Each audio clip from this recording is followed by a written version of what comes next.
Welcome to Meadowbrook Memories Podcast. I am Jelly, otherwise known as Glacier Prince, and my co-host is Hitchcock, otherwise known as Alfred Henry. Our mission on this podcast series is to explore the stories behind the magic that was created at Meadowbrook.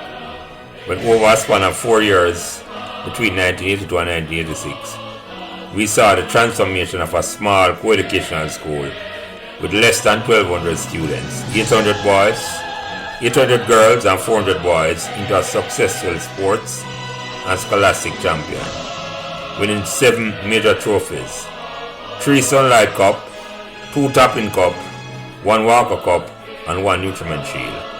And to crown these achievements, Meadowbrook also produced 2 Rhodes Scholars, Cavell Creighton in 1987 and Andrea Wright in 1989, both graduates of Meadowbrook in 1983. In this podcast series, we'll be speaking to persons, both males and female, who are actively involved in this incredible journey, along with friends and staff at Meadowbrook, which inspired the environment which created this golden era. We hope you enjoy our discussion. Please give us as much support and encouragement as you can on whatever social media platform you are listening. Welcome and thanks for joining us. Alright, welcome to Meadowbrook Memories. This is podcast number 6. This is Jelly as usual. And on the recording as usual today is my co-host Alfred Hitchcock Henry. And today I have 2 very special guests on the line with me. 2 men who play an integral part in my life. Mr. Neville Beckford, who I tell people all the while, if it wasn't for him, I wouldn't be a success at cricket. I wouldn't get a chance to play cricket. And an old student on the line also, Mr. Gerald G, popularly known as. And if you never bad for me if you go a 6 farm, I go 6 farm go play cricket. And I never forget them things there. So, gentlemen, welcome and introduce yourself. Jerry, go first, because since I do 200, Jerry. Yes, Gerald Belvanis, Meadowbrook past student, also taught at Meadowbrook. Grew up in Meadowbrook, so I guess Meadowbrook is an integral part of my life in every sense. Mm-hmm. Pleasure to be here, and especially among the distinguished company, Lance and Freddie. We'll talk about Freddie a little later on, but Freddie has done some pretty impressive things, himself. Yeah. And of course, my colleague, my former colleague and brother, Neville Beckford, who has done the integral. We discuss this further down, and I won't preempt anything, but Becky played a very important part in that whole cricket success at Meadowbrook. Yeah, man. Go ahead, Becky. Introduce yourself. Yeah, man, Neville Beckford. I don't think I can find anything to add to what Jerry said. Except to say that I spent 8 years at Meadowbrook, and in a lot of ways, probably the most rewarding 8 years of my life. It was wonderful being there, working with a wonderful group of people and achieving wonderful things. But and I also have a lot of things I want to talk about, even beyond the cricket. But we can talk about that later. Thanks for the invitation. Yeah, man. Appreciate you coming on. And I'm going to start. The question I always ask everybody first. I'm going to start with you, Jerry, because since you're the old student and you did Meadowbrook before, Becky, did Meadowbrook choose you or you choose Meadowbrook? Oh, I absolutely 100% chose Meadowbrook. I lived on Springbrook. We absolutely 100%. I think maybe put 2 schools. I don't remember, but I know Meadowbrook was the number 1 choice. Well, I lived on Springburn Avenue. If those of you who know the layout of Meadowbrook, that is right in front of the Meadowbrook principal's house. Mm-hmm. So I moved to Meadowbrook when I was very young, maybe 5 or 6. So at one point it was Mr. Bogle who was the and I used to run up and down the street with his children. So they were kind of like the same age. Mm-hmm. So. And then after Mr. Bogle, I think Mr. Tarp came there. And before I came there, I think Mr. Tarp was and I used to see these people every day, know my parents and so on. And So that was one factor, and then of course it was like a 2-minute walk from my house to Middlebrook. So that was the icing on the cake. There's no way.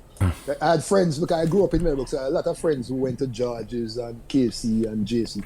And man, them get up from 4 o'clock in the morning and take bus and gone and things like that. I barely get up at half hour before bed and things. I just walk behind Mr. Top and come in.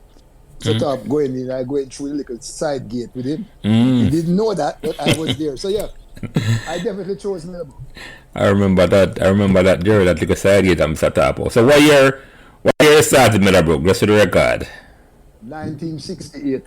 68, First okay. one. Okay, Yeah. cool. To 75. Yeah. And Becky, how you leave 75? What year you left? 75.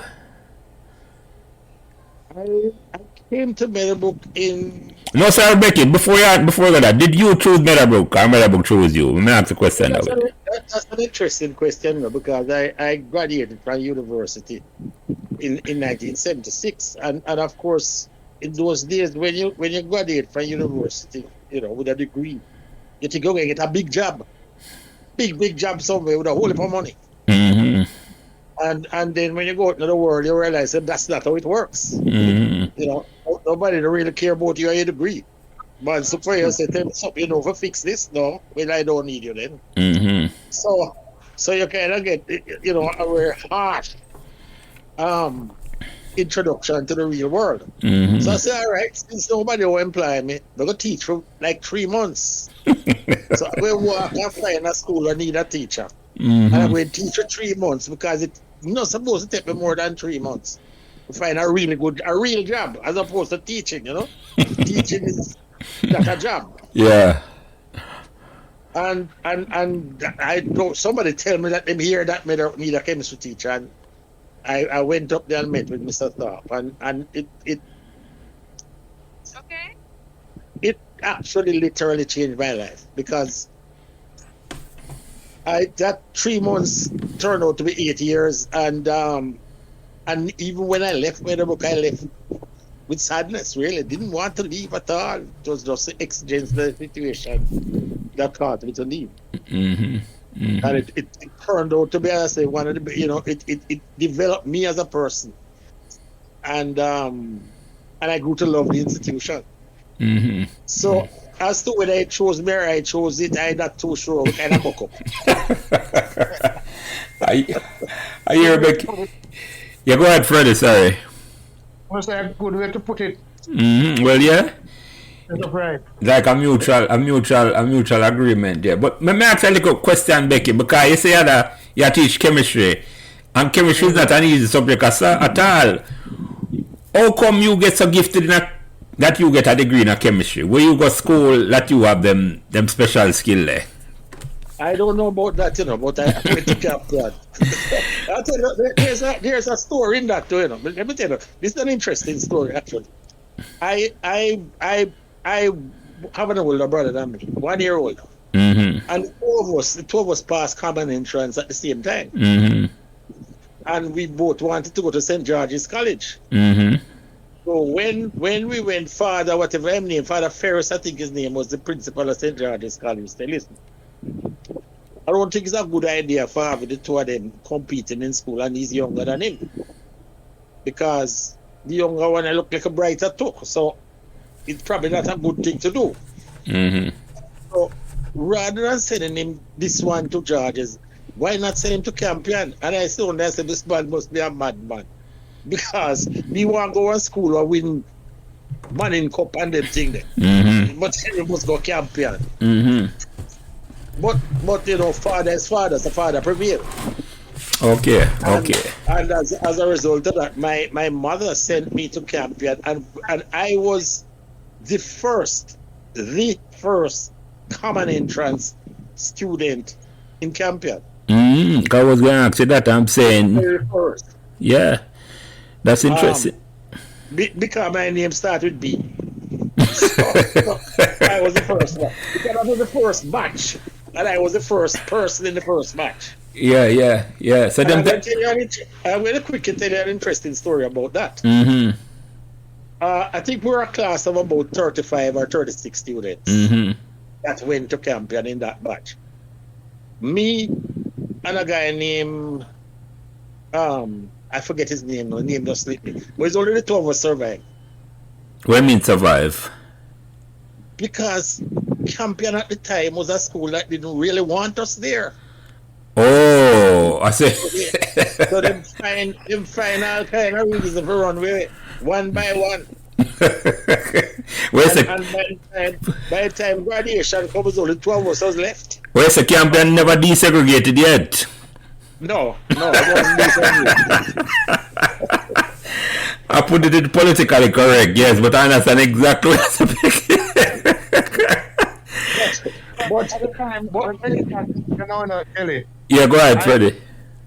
76, which is the year that Becky talking about. No, Becky, go. No, hold on, Freddie, get your year straight. Becky started Campion. What year started Campion, Becky? About my 1968. Yeah, a year about the same time Gerald started Meadowbrook, yeah. Okay, so I played against them for Grant in 76 when they were turning when they were private. No. Right, same kind of situation. But you understand what Becky said. Becky was where the big case at American named Brown versus Wade. Becky was Brown. I tried desegregate Campion. Yeah. Ah, boy. Yes, sir. So what I'm Becky? It was a good school academically, and I did well. School well, and then left there and work a year, then went to university and all of that. So I don't regret it, but it was an interesting, It's a different type of experience. I hear you. Jerry, when you go Meadowbrook the first, when you live in a Meadowbrook, and you say you just always want to go Meadowbrook, it wasn't a choice for you to say I go somewhere else at all. What the man, when you go to school, 68, who are the people you go to school where you remember, like you say? Or who, you may ask the people in the same family you go to school with? Gary Rose, Keith White. Not a nuts. I forgot to ask about the nickname right. there, if you can. Very, Keith White, Neville Arnold. I remember Neville Arnold, yeah. Andrea King, Audrey Jackson, Ozzy Mattis, that cohort. Mattis. Althea Cooper, I know Mattis very well. Yeah, an artist. Always was a talented artist. I played Manning Cup with him 1 year. I played 1 year Manning Cup with him. No. There were several Mattis, He had two brothers. I know three. True. Yeah, it was all of them. It's a very funny family, right? Because all of them play right back. I don't know why. It's like the father tells the boy, right back is supposed to play, nothing else. So the matches, sorry Jerry, the matches you talk about is the matches that have Lawrence and Ozzy and right, three brothers. And with the one in our class, Kirkland. You don't know Kirkland good, Becky. Yeah, Kirkland was in my ear, yes. I didn't know. Kirkland matches I know. Yeah. Yeah, those three brothers. And Lawrence played Lawrence Stone who played Manning Cup with me. Yeah, Lawrence you talk about Freddie. Yeah. So I didn't know him about older brother go to school, Jerry. Sorry, but go ahead, continue. Yeah, Ozzy was in my year, yeah. So and that group went right through to upper six. Pretty much everybody. Very few people. Along the way, when they had the grade 9 achievement test people, and then people like Archibald, Hilton, yeah, entered, good guys and a few others. I can't remember every single name now. But in fact, we have kept together because we actually have a little WhatsApp group. My year. So we, Maureen White, Ollie Brown, those people. So we still in touch. We're still in touch. Which is, I guess, part of the allure of Meadowbrook is that it was a very small institution, especially when I went there. Well, they were just going to ask you that. How much people was at the school? How much people was in your year when you got Meadowbrook? How much? What the number? How much farm? I wouldn't be able to give you an accurate number. I'd be lying. But I can tell you, we only had two. each farm only had A and B, and so you can think you can assess that 10 first farm, second farm, 10 grades, times, and in 6 farm, so not that many, maybe 300, 400, I don't know, but not that many. Each class had like 30. So based on that, you can you have a reasonable idea. But it was a very small school at the time, and we didn't have a extension. What do you call it? Evening school. That came afterward, yeah. When I finished university, like Becky, I wasn't sure what I wanted to do, and I said, something, I don't know why, I just had this desire to, I don't know if it's give back or I don't, not as noble as that, but that's a little part of it too. I mean, if I planned to teach, it would be there. But also to kind of get the bearings and see what is next down the road. So it was a good place to go. So I remember I went to Mr. Top, and before I graduated in my final year, they had just started an evening school. Meadowbrook had just started some, I don't know how many, first to third or something. Extension, right? Meadowbrook Extension, yeah.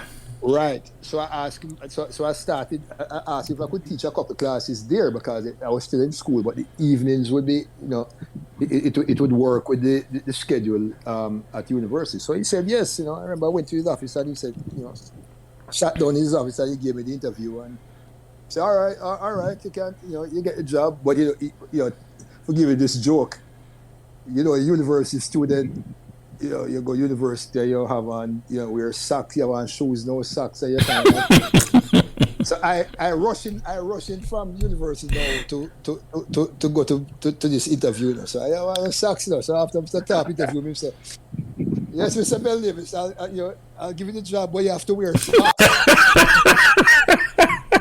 So Becky, bearing that in mind, tell me about your interview with Top. I hope you wore socks.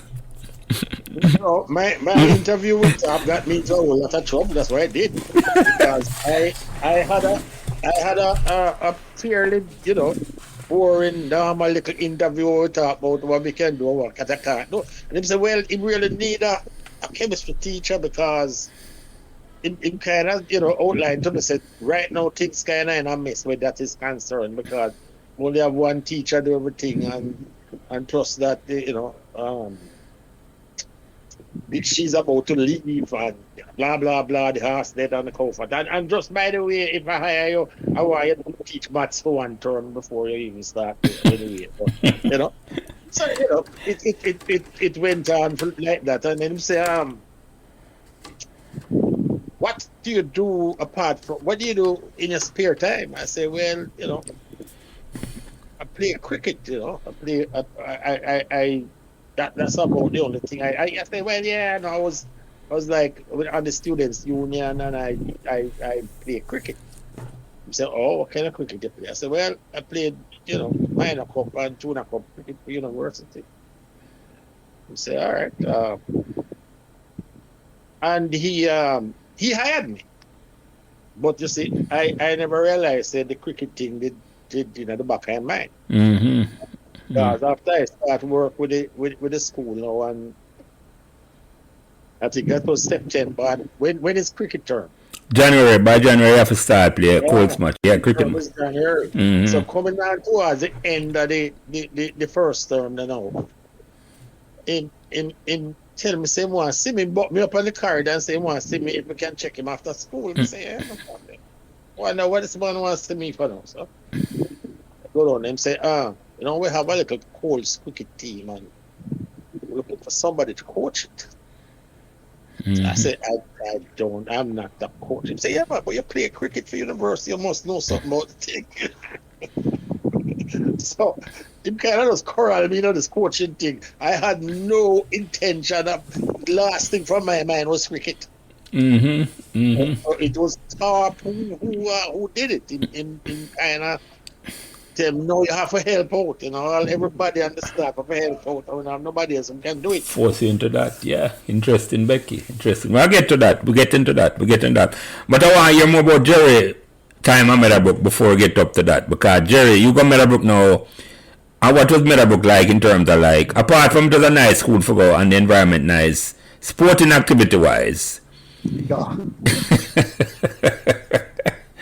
Boy, I tell you. No, I used to look on some scorebook then, so I can tell you. Alright, tell me them before Gerald talk. Go ahead, Becky. Why some scorebook when about ball out the side for 18 and 17 and them things.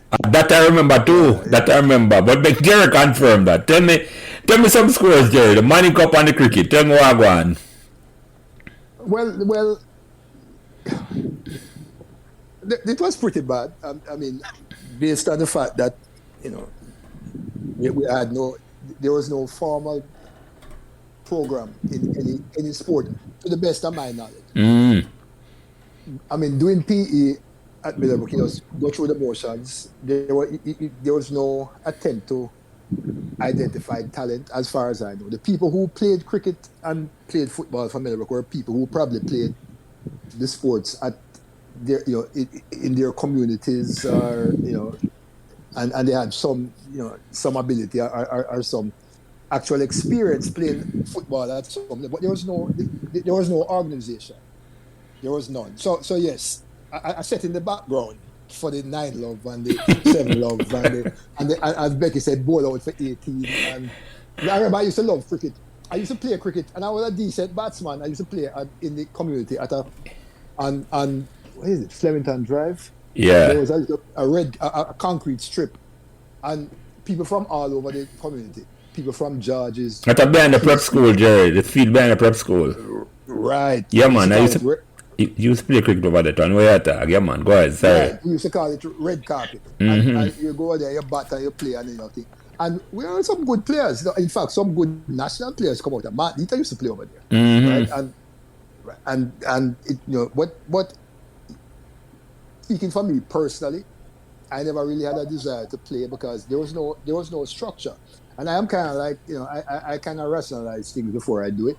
Mm-hmm. And there was no coach. They would send a man from cricket board would send a man like 4 days before the season start, and he would show you some things. Everybody was this man named Fuller, old man, Dickie Fuller, Dickie, and poor little Dickie would come and I mean, what can somebody do 4 days before? Anyway, we got some, you know, I mean, and God bless the cricket team because we had some good players. I remember when I was in first form, Colonel Hamilton was in sixth form, and I mean, he could bat. He would make 50, 60, you know, like George Headley, and the team make 100 and he make 70. That's a good. We used to call him Sledgy. Sledgy, right? That's not I remember. Sledgy, you talk about, right. I remember Sledgy, yeah. Excellent cricketer, excellent batsman. Mm-hmm. I mean, you know, and some others, you know, but Neville Sudeen, who used to open the batting, and you know, I don't know if Neville ever make 30 or 40, but I mean, he was trying. You know, Mm-hmm. Could used to have that hardware store out on Reynolds Road. Yeah, man, I remember him. I remember the hardware store at Reynolds Road, and I remember. He passed, I heard. But you know, but the scores were bad. I mean, we were not prepared, and you have to remember that you know, whereas teams like Casey and George's have, you know, far more people to choose from. Mm-hmm. Talking about a small co-ed school at my time, you know, I doubt if 500 people were at school. I'm maybe more girls than boys. Yeah. You're basically picking teams from that, you know, the available supply, which is, you know, compared to others, you know, limited. Like Calabar, even when we were doing well at Manning Cup and Sunlight Cup and all that, you're talking about, you know, even at that time with more people in the school, it was still a kind of imbalance because Calabar had 1,000, 1,500, you know, to choose from. Yeah, when we won 82, we only had 400 boys. So it right. And one more thing that is very, very important that people tend to disregard, but it's a very important. Schools like JC and KC and Wilmers did not magically get wonderful players in their school by chance. Mm-hmm. They actually went and they found them in junior secondary school. That's why actively looking, bringing them to the school to bolster their teams. We never did that. You know, in the last part now, when people like Ronnie Evans and those people who came into school and we knew they had talent, but as a rule, we never did that. Mm-hmm. And that was widespread. Mm-hmm. That whole law that you had to go to school for a year before you can play sports was because of that. Was a direct response to that. Mm-hmm. Mm-hmm. So I set the background of excuses. Yeah, but so because we really go ahead, sorry, we used to get trounced. We used to get trounced. No, the one famous victory that I can remember. I remember that, but beating Trenchstone. Yeah. Beating Trenchstone with Diego Garden and Trenchstone had not lost a match for the entire season and were the favourites to win Man Cup. I don't know if they did win or what. Middlebrook beat them 2-1. So how that happened? I don't know. I mean, we just beat them 2-1. Freddie, that's something. Go ahead. It happened. That was the reason why they didn't win Man Cup that year. Well, there you go. And they had some world class players. I mean, Jamaican standard. I mean, top players. They brought in people like even Vernon Bell, Devon Lewis. Right. Yeah. So Devon Lewis, right. The Welsh. But Diego, we had a player, I won't call his name, but he was very fast. He was one of the big sprinters at the school at the time. And I remember Diego pick up the ball and run from centre half to tackle Diego. When Diego moved the ball, he's up on the cycle track. before it could slow down. Was that sprinter, Jerry? Yeah. Somehow we beat them. I don't know how we beat them that day, but we did. That is one of the famous victories. But then, we started to get better even before winning anything major. Yeah. There were players like Milton Wills. Yeah, man. The best, to my mind, the best football, best player. Yeah, man. Best player out of Middlebrook. Yeah, man. Jerry. But I mean, actually got a call for Almanic. Yeah, man. And a team. That 77. Yeah. Mm-hmm. So we have some good players. We have some good, even before Lauren Monroe, who came from Georges, another world class. Lallis. Excellent player too. Mm-hmm. So we started. So it moved now. But then we had a coach now, Devon Jeffrey, and Mr. Top actually employed a coach. Mm-hmm. And there was a semblance of a program. What was lacking in that was that we didn't have the support of the kind of support that we had with the past students. Mm-hmm. They might contribute, but there was not a kind of physical presence. And I think this is what happened with the really successful teams now. The cricket, for sure, you had people behind the scenes now, like past me, I for one, and others who were kind of trying to lend whatever kind of support we could get to Becky and to Mike here, right, and try and take some of the burden off of them, because these guys were, Becky will tell you, coaching, you have to worry about lunch. And you pay umpire and ball and all them things which you really don't want to do on a match day. But the big schools don't do that. The old boys come in and they furnish everything. So, but we never had that in the early days. The 77 team, G. When I came in, yes, that was when it turned around because Devon went out and got us. Right. So we started bringing some better players. 7 of us came in. Right. That year. And there was 3 before, the 76, there was 3 people like was David McLeod, Anthony Walker, and Anthony Harvey. Right. Who came in which 76. Which is what 77 was me, Carnell, Jim Rai, Bonnie, Eva, English, and Trilap. All of us came in 77. And that was when everything started turning around. And then Wills is still there at school. Oh, Wills left this the year, but he could play my year, but he didn't play. Okay. Because when we play our first match, it was like we have only 3 people who played a year before on the starting team. which was the same for three Walker, McLeod, and what's his name now? Harvey. Anthony Harvey, yeah. Cause when we lose a game the following game after we lose to Wolmer's the first game, Yeah, we lost to Campion the yeah. following game. And Tab called all of us in the office, you know. And the man said he went out of his way to bring all of us there. But he was it, we are him under false pretense.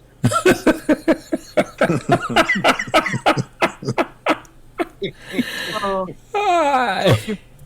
but he's giving us until the next game. Prove ourselves. Hey, man, wear your foot to the fire. I hear you. So I hear you. next game was JC in the stadium. Mm-hmm.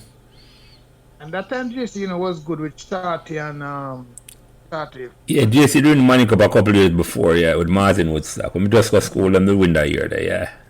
Man, I would beat JC. We beat JC 2-1. And the following year, we played KC first. Mm-hmm. I would beat them 1-0. Mm-hmm. So that was it with Devon. Devon, come in. But let me ask you something. Let me ask you something, Jerry. And I come to you, Becky. Don't think I forget you at all. Jerry, you call Will's name. Will's was in the same class as your brother, Donovan, because that's the next thing with Meadowbrook. It was like a whole heap of family. I call the matches them name. I remember I'll try them. Donovan and Milton in the same class. Anthony Wills. Yeah. I think so. I believe so. I'm not 100% sure, but probably. Or if not, because my brother was 3 years behind me. So maybe, so it could have been. It could have been. If not the same class, one above. It could be in the same class. I don't remember 100%. Because my Benji captained the Colts team in his year. So Okay. I don't know if I don't think so. There would be, because there's no way I don't think Benji would have captained over Wilsey. Well, In fact, Benji will tell you when Benji was playing them, we were getting some of the big heavy beating them same way. One time Calabar gave us like 7 love man with the Townsend, them Dougie and Lennox. and that in a Money Cup or Colts. Colts. Remember that what that year was? I have to ask him what year that was, but Yeah. So he and I were. But Wilsey was our exceptional footballer, man. Yeah, man, I take special pride in Wilsey as a man from Pembroke like myself. And me and Wilsey sister to go school together primary. So I know Wilsey. Right. Yeah. Me take as a Pembroke and Meadowbrook, man. From a Pembroke man. Right. So I love the connection there. I play with him at Premier Pride now. I keep going up when he was there. No. So because when I just come to school, I remember the first Money Cup match me go watch, Jerry, and you did it in a 6th round when I just go to school. 1974. Muchika, I captain the team. That Lallis bigger brother. What right name? Because Muchika. Van Monroe, right, and Lallis and Lawrence are Van Monroe. Right, he my captain the team. And Nuts and Keith play upon a team too. And we play Campan on the first match. I don't never forget that, man. The first time I go see him, I see Meadowbrook play, and it's like I think. Yeah, Keith. Yeah, go ahead, Jerry. Yeah. Was on that team. Neville was on that team. I think Ozzy Mattis was on that team, I believe. And even from that time, from them early years, we started to win because I think Jevan was coaching the team. I don't remember, but I don't remember we being embarrassed in a great way where it's like some 74. So yeah. So Devon was the coach.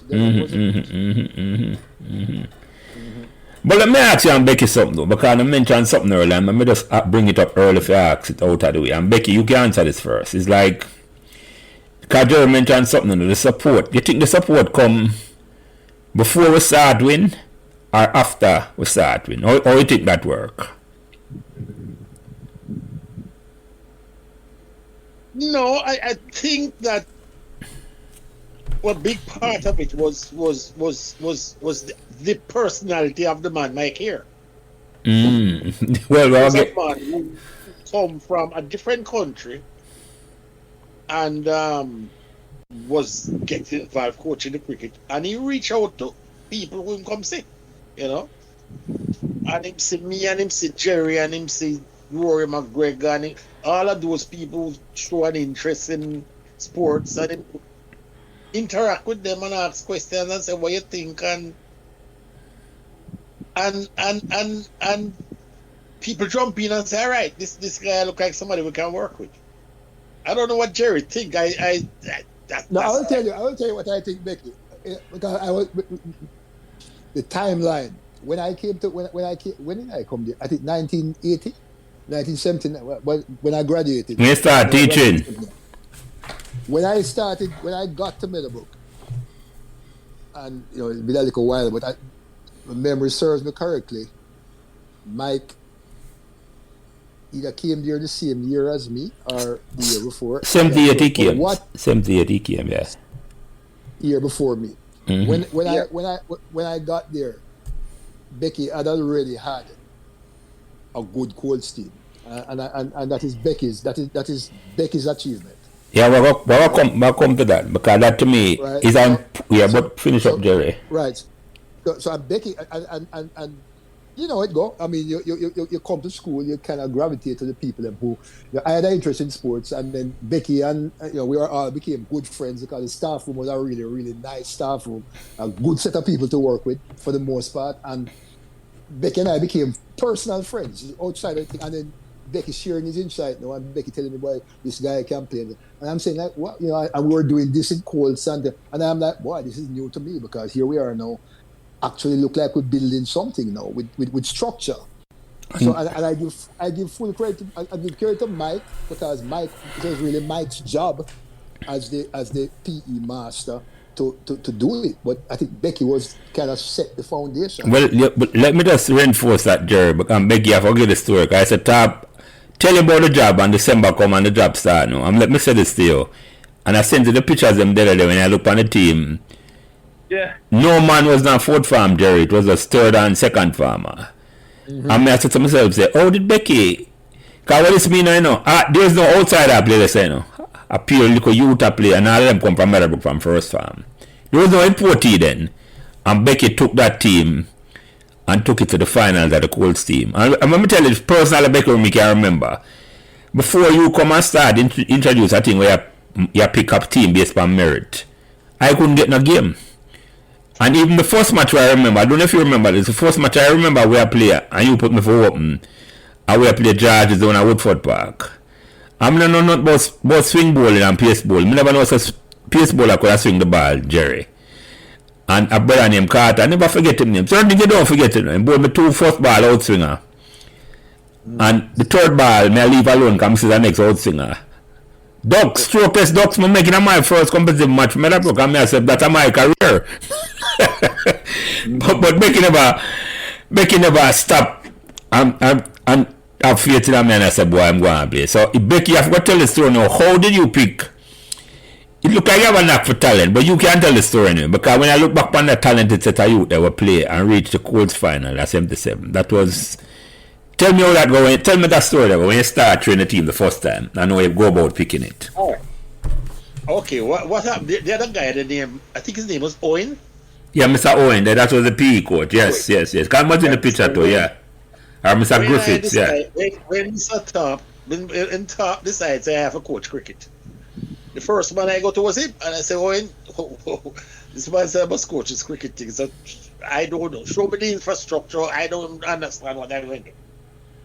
So he introduced me to the, first of all, the physical infrastructure. Carry me go down a bottom field. That's the first time I go to see bottom field. I didn't even know it exists. And him show me the bottom field, and he carry me to Mr. The red guy. What name? Mr. Griffiths. Reds. I legend. Mr. Barnes. I read. Yes, the Barnes. Him have a son play on the Colts team. Kingsley. Yes. Man, I'm coming to that. Yeah. Carry me to Mr. Barnes and introduce me to Mr. Barnes and realize this is the man I'm going to have to work with, kind of go prepare wicket and all this kind of thing. And then the next thing I did was that I went to his various PE classes and watch some people play cricket in a PE. And I decided anybody who can bat straight, hold the bat right, look like them have some natural talent. Because if you can take a bat and hit a ball on the ground, it means that there's something in you what can work with. You understand? Mm-hmm. So basically, what I did was I picked the people who look the part. Mm-hmm. Not that them is have no big name or nothing, but we just see them play a stroke. Mm-hmm. I said, this man I can work with because he kind of hold the bat right and him cover the ball and him do this and him do that, right? And that's what I did. I got a group of around, I don't know, maybe 16, 20 of them, whatever, and start train. Mm-hmm. And start show them how to make a forward defensive stroke, how to, run up, how to bowl, how to this, how to that. It was a blank slate, and when you have a blank slate, you can do anything you want with it. Mm-hmm. Mm-hmm. And a lot of those youths were talented. Mm-hmm. Talented ball players. Mm-hmm. Understand? Some of them never delve in a cricket in any real way. But they were ball players. Mm-hmm. And if you put together a ball player, a bat and a ball, him can make something out of it. Mm-hmm. Mm-hmm. And the other thing with them is that they were motivated. They wanted to do well. Mm-hmm.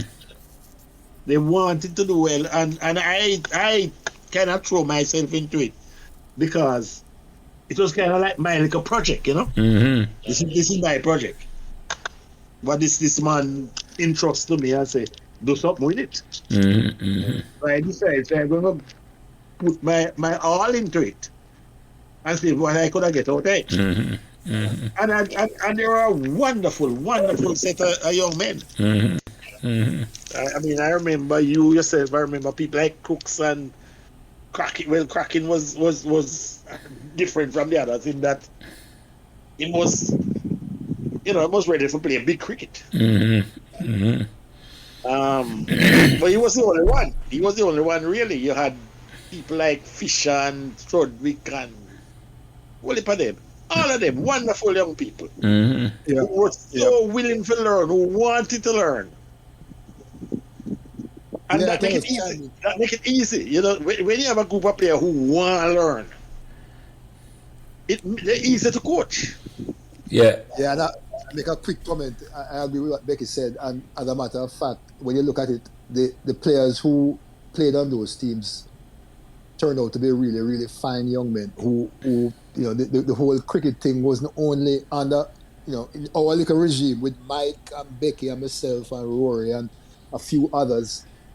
It wasn't only about the sport. It was about building character and allowing people to develop as responsible people. And for the most part, I remember when discipline was a big part. You guys know, Jelly, that I remember going to play Tapping Cup final. You remember Becky and Marston missed training the Friday. I might drop it. Marston was probably one of the best batsmen on the team at the time. Yeah, Marston. The captain, I think. I was going into a final and I don't know why Marston missed training. Yeah, Marston talk about that. Yeah, Marston talk about that. Him say the best lesson him ever learn in his life. Him say that. Him say him write me say here a letter afterwards. I don't know long afterwards and thank him. Say that was the best lesson him ever learn in his life. That drop there. So yeah. I look at him. I look at the person that Marston has become. Good, solid guy. Mm-hmm. Right? Mm-hmm. Good character, good, solid guy. Mm-hmm. So it wasn't only about, and like I said before, I can't give Becky praise enough because Becky built a nucleus, and then Mike with his talents, and then as Becky said, Mike co-opted who he thought would be able to help in certain ways. So Mike really didn't have to worry about the aspects of the game, like the launch and the umpires, because we know and the support would take care of that. So my thing is to walk around. You remember Mike used to walk, go up the hill and thing, hide and watch the field. See everybody on the puppy. Where Mike down at the gully. And it was not split from a smoke. Him just a walk. Yes. No. So everything came together, which is in a nutshell, everything came together, and we built some very we built some good cricket team, but we also built some good characters there too, and the guys turn out. Yeah, man, and it helped the school. It enhanced the school in a way with the spirit that's turned over into the school. That's how it did so well.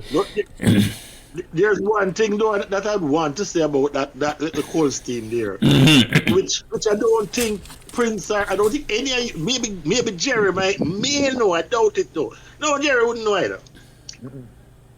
Which leave a bitter taste in my mouth to this day. That team was doing so well. I mean, and as I said, these youngsters was giving everything. And shortly before the final, we had an outbreak of dengue fever. And it decimated my team. I mean... Oh, I didn't know that. Yeah, man. Yeah, I remember that. Yes, I think I had something like, at one series, something like 7 players or 8 down with dengue fever. And I remember that Becky said so much. I remember some big bats, the top batsman for the year, Lenward, Jago Johnson never play. I don't think he becomes cool. It was only Jago alone. Strudwick, a whole heap of them had dengue fever. Some of them were just recovering from dengue fever, and them still weak. Yeah, no, but I remember that, Becky. I didn't remember that at all. So that was the case. Why? So going at the match. So I take up the phone and I call the guy who was in charge of the cricket committee at Easter at the time. And I can't remember who it is now. I don't remember whether it's Freddie Green. I think it might have been. And I said, listen, my team is in a bad shape.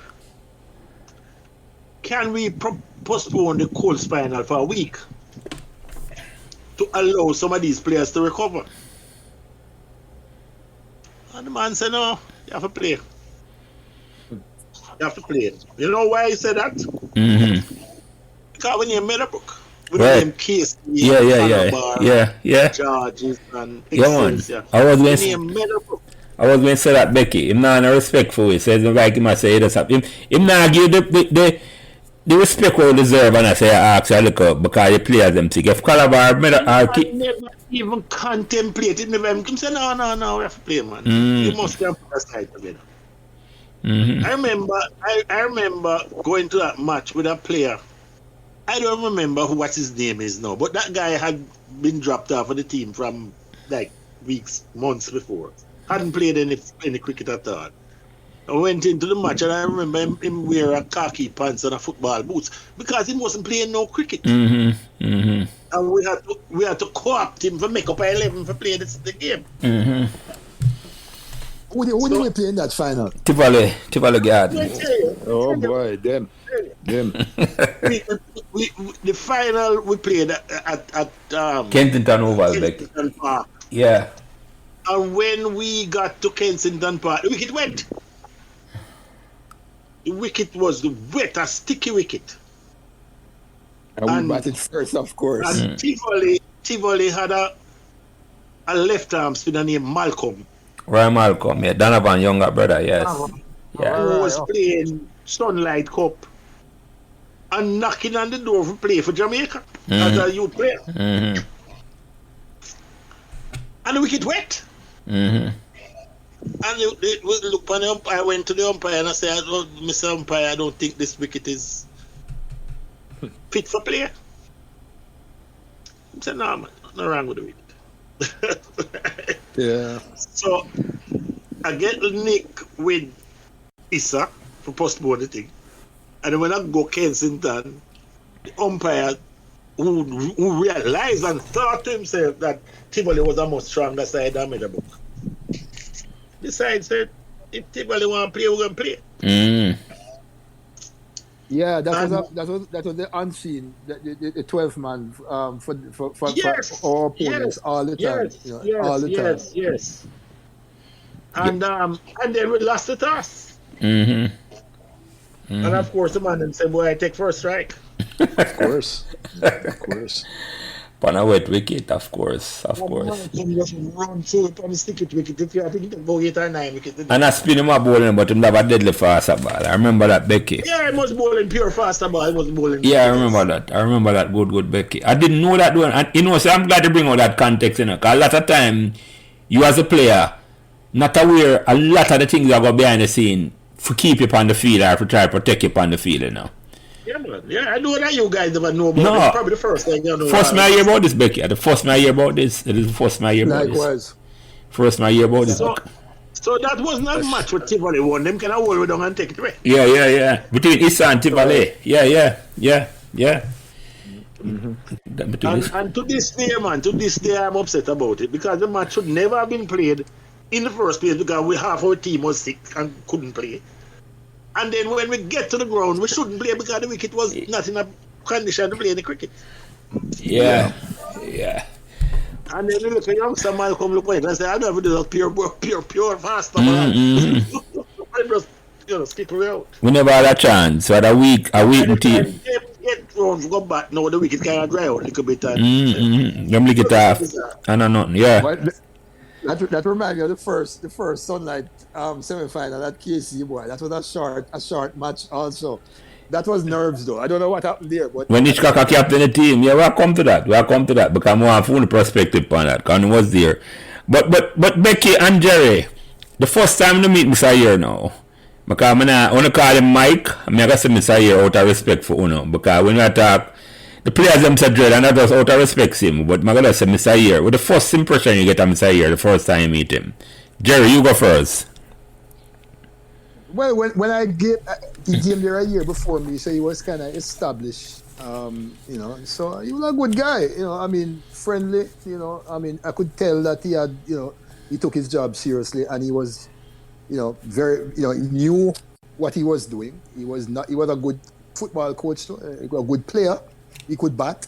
So he was actually able to do, to actually demonstrate and actually, sometimes people can coach, and I'm not saying that there's anything wrong with somebody who is not, a big star to coach a big star or a potential star, but it helps. So no, he was very organized, and I thought, and he was very nice personality and thing, nice guy, and we got along immediately. And I say, remember at the time, if you look at the composition of the staff room at the time. There were, you had the more experienced teacher, Mr. Gooden and so Mr. Tarp, who were, not really in our generation at the time. Becky and I and Rory and, some of the other teachers who were more in the same cohort, we naturally kind of hung out together, and Mike was in that age group as well. So so there was a natural, you tend to move where your crowd is. So we became tight, and he was very personable guy, and we got along famously. Very well. And I thought he was really dedicated, and he was methodical, which is something that I always, just like how Becky built that cricket team with using his knowledge and assessing players and so on, and having a plan and having a program. Mike was the same way. So I figured, well, and he's the first now, and then coming now to Meadowbrook as a Meadowbrook person who experienced many years of heartache and disappointment. This was really something that I thought was, well, here we are now actually building something in with a structure, and it appealed to me. And so I immediately jumped in and said, well, I will do whatever I can do, to support this effort. So yeah, Mr. Here, the Dread Mike, yeah man, but was good guy. I have nothing negative to say about it. And Becky, your first impression of Mike or Mr. Here, as yeah.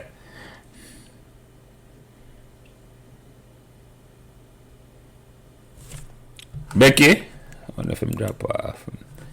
No, I'm here. Okay, I hear. Sorry. Yeah, man. You hear the question? No, I didn't hear the question. Oh, sorry. No, man. Your first impression of Mr. Year. The first time I meet him, I say, okay, you coach a coach team the year before. Because you coach a team before he came, And him would have come in now the summer, the following year. The year when I captain the Colts team and him come in as the first. What was your first impression of Mr. Year? Good impression, because the first thing he did, and I'll tell you the truth, the first thing he did, he apparently went to Mr. Tharp, found out who coach the Colts team, and come look for me.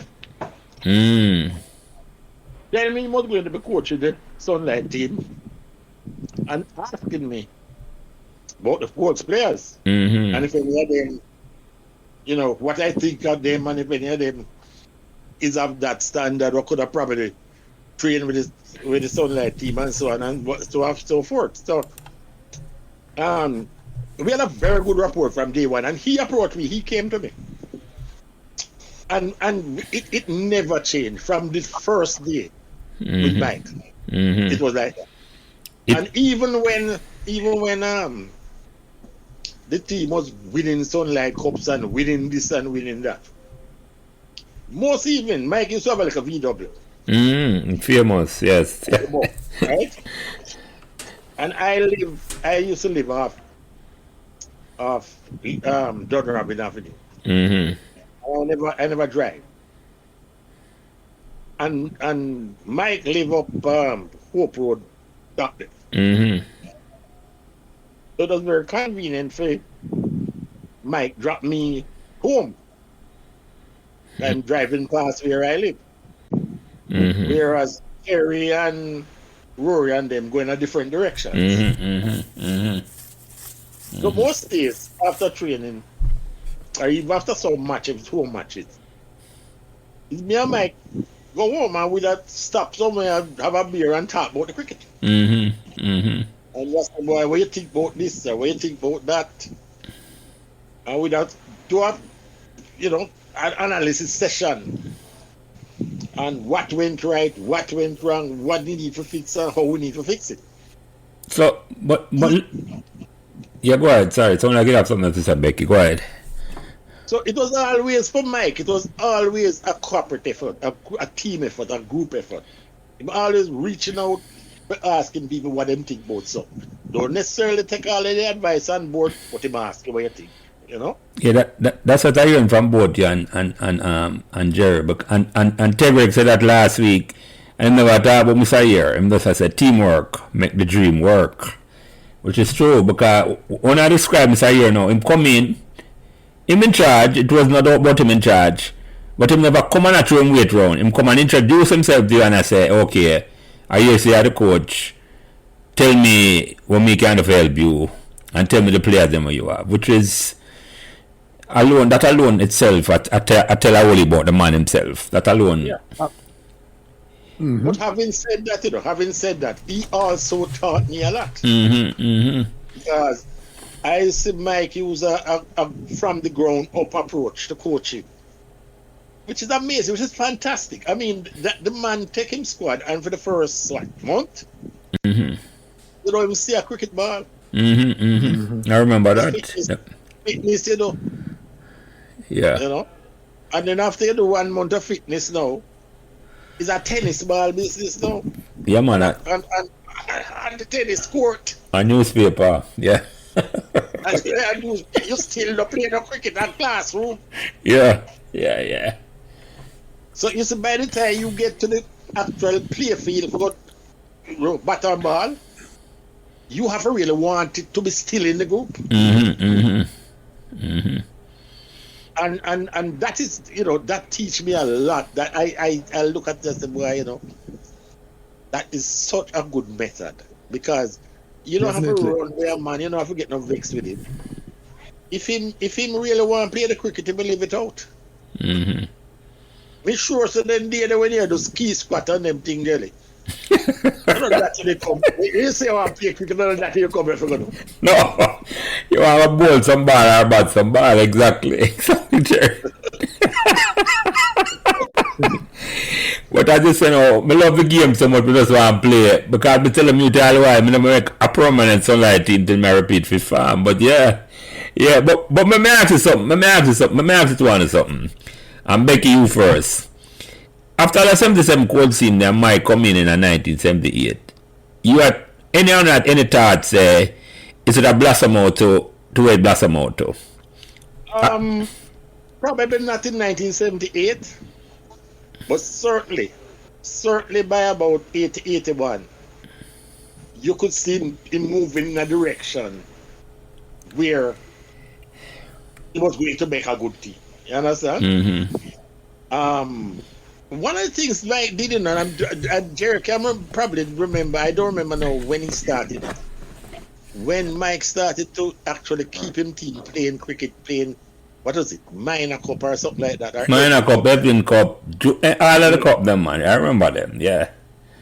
I don't remember what year he started that. I'm not sure either, but I know that he was co-opting us in there too, right? Yeah. Fast bowler. 1980 we started.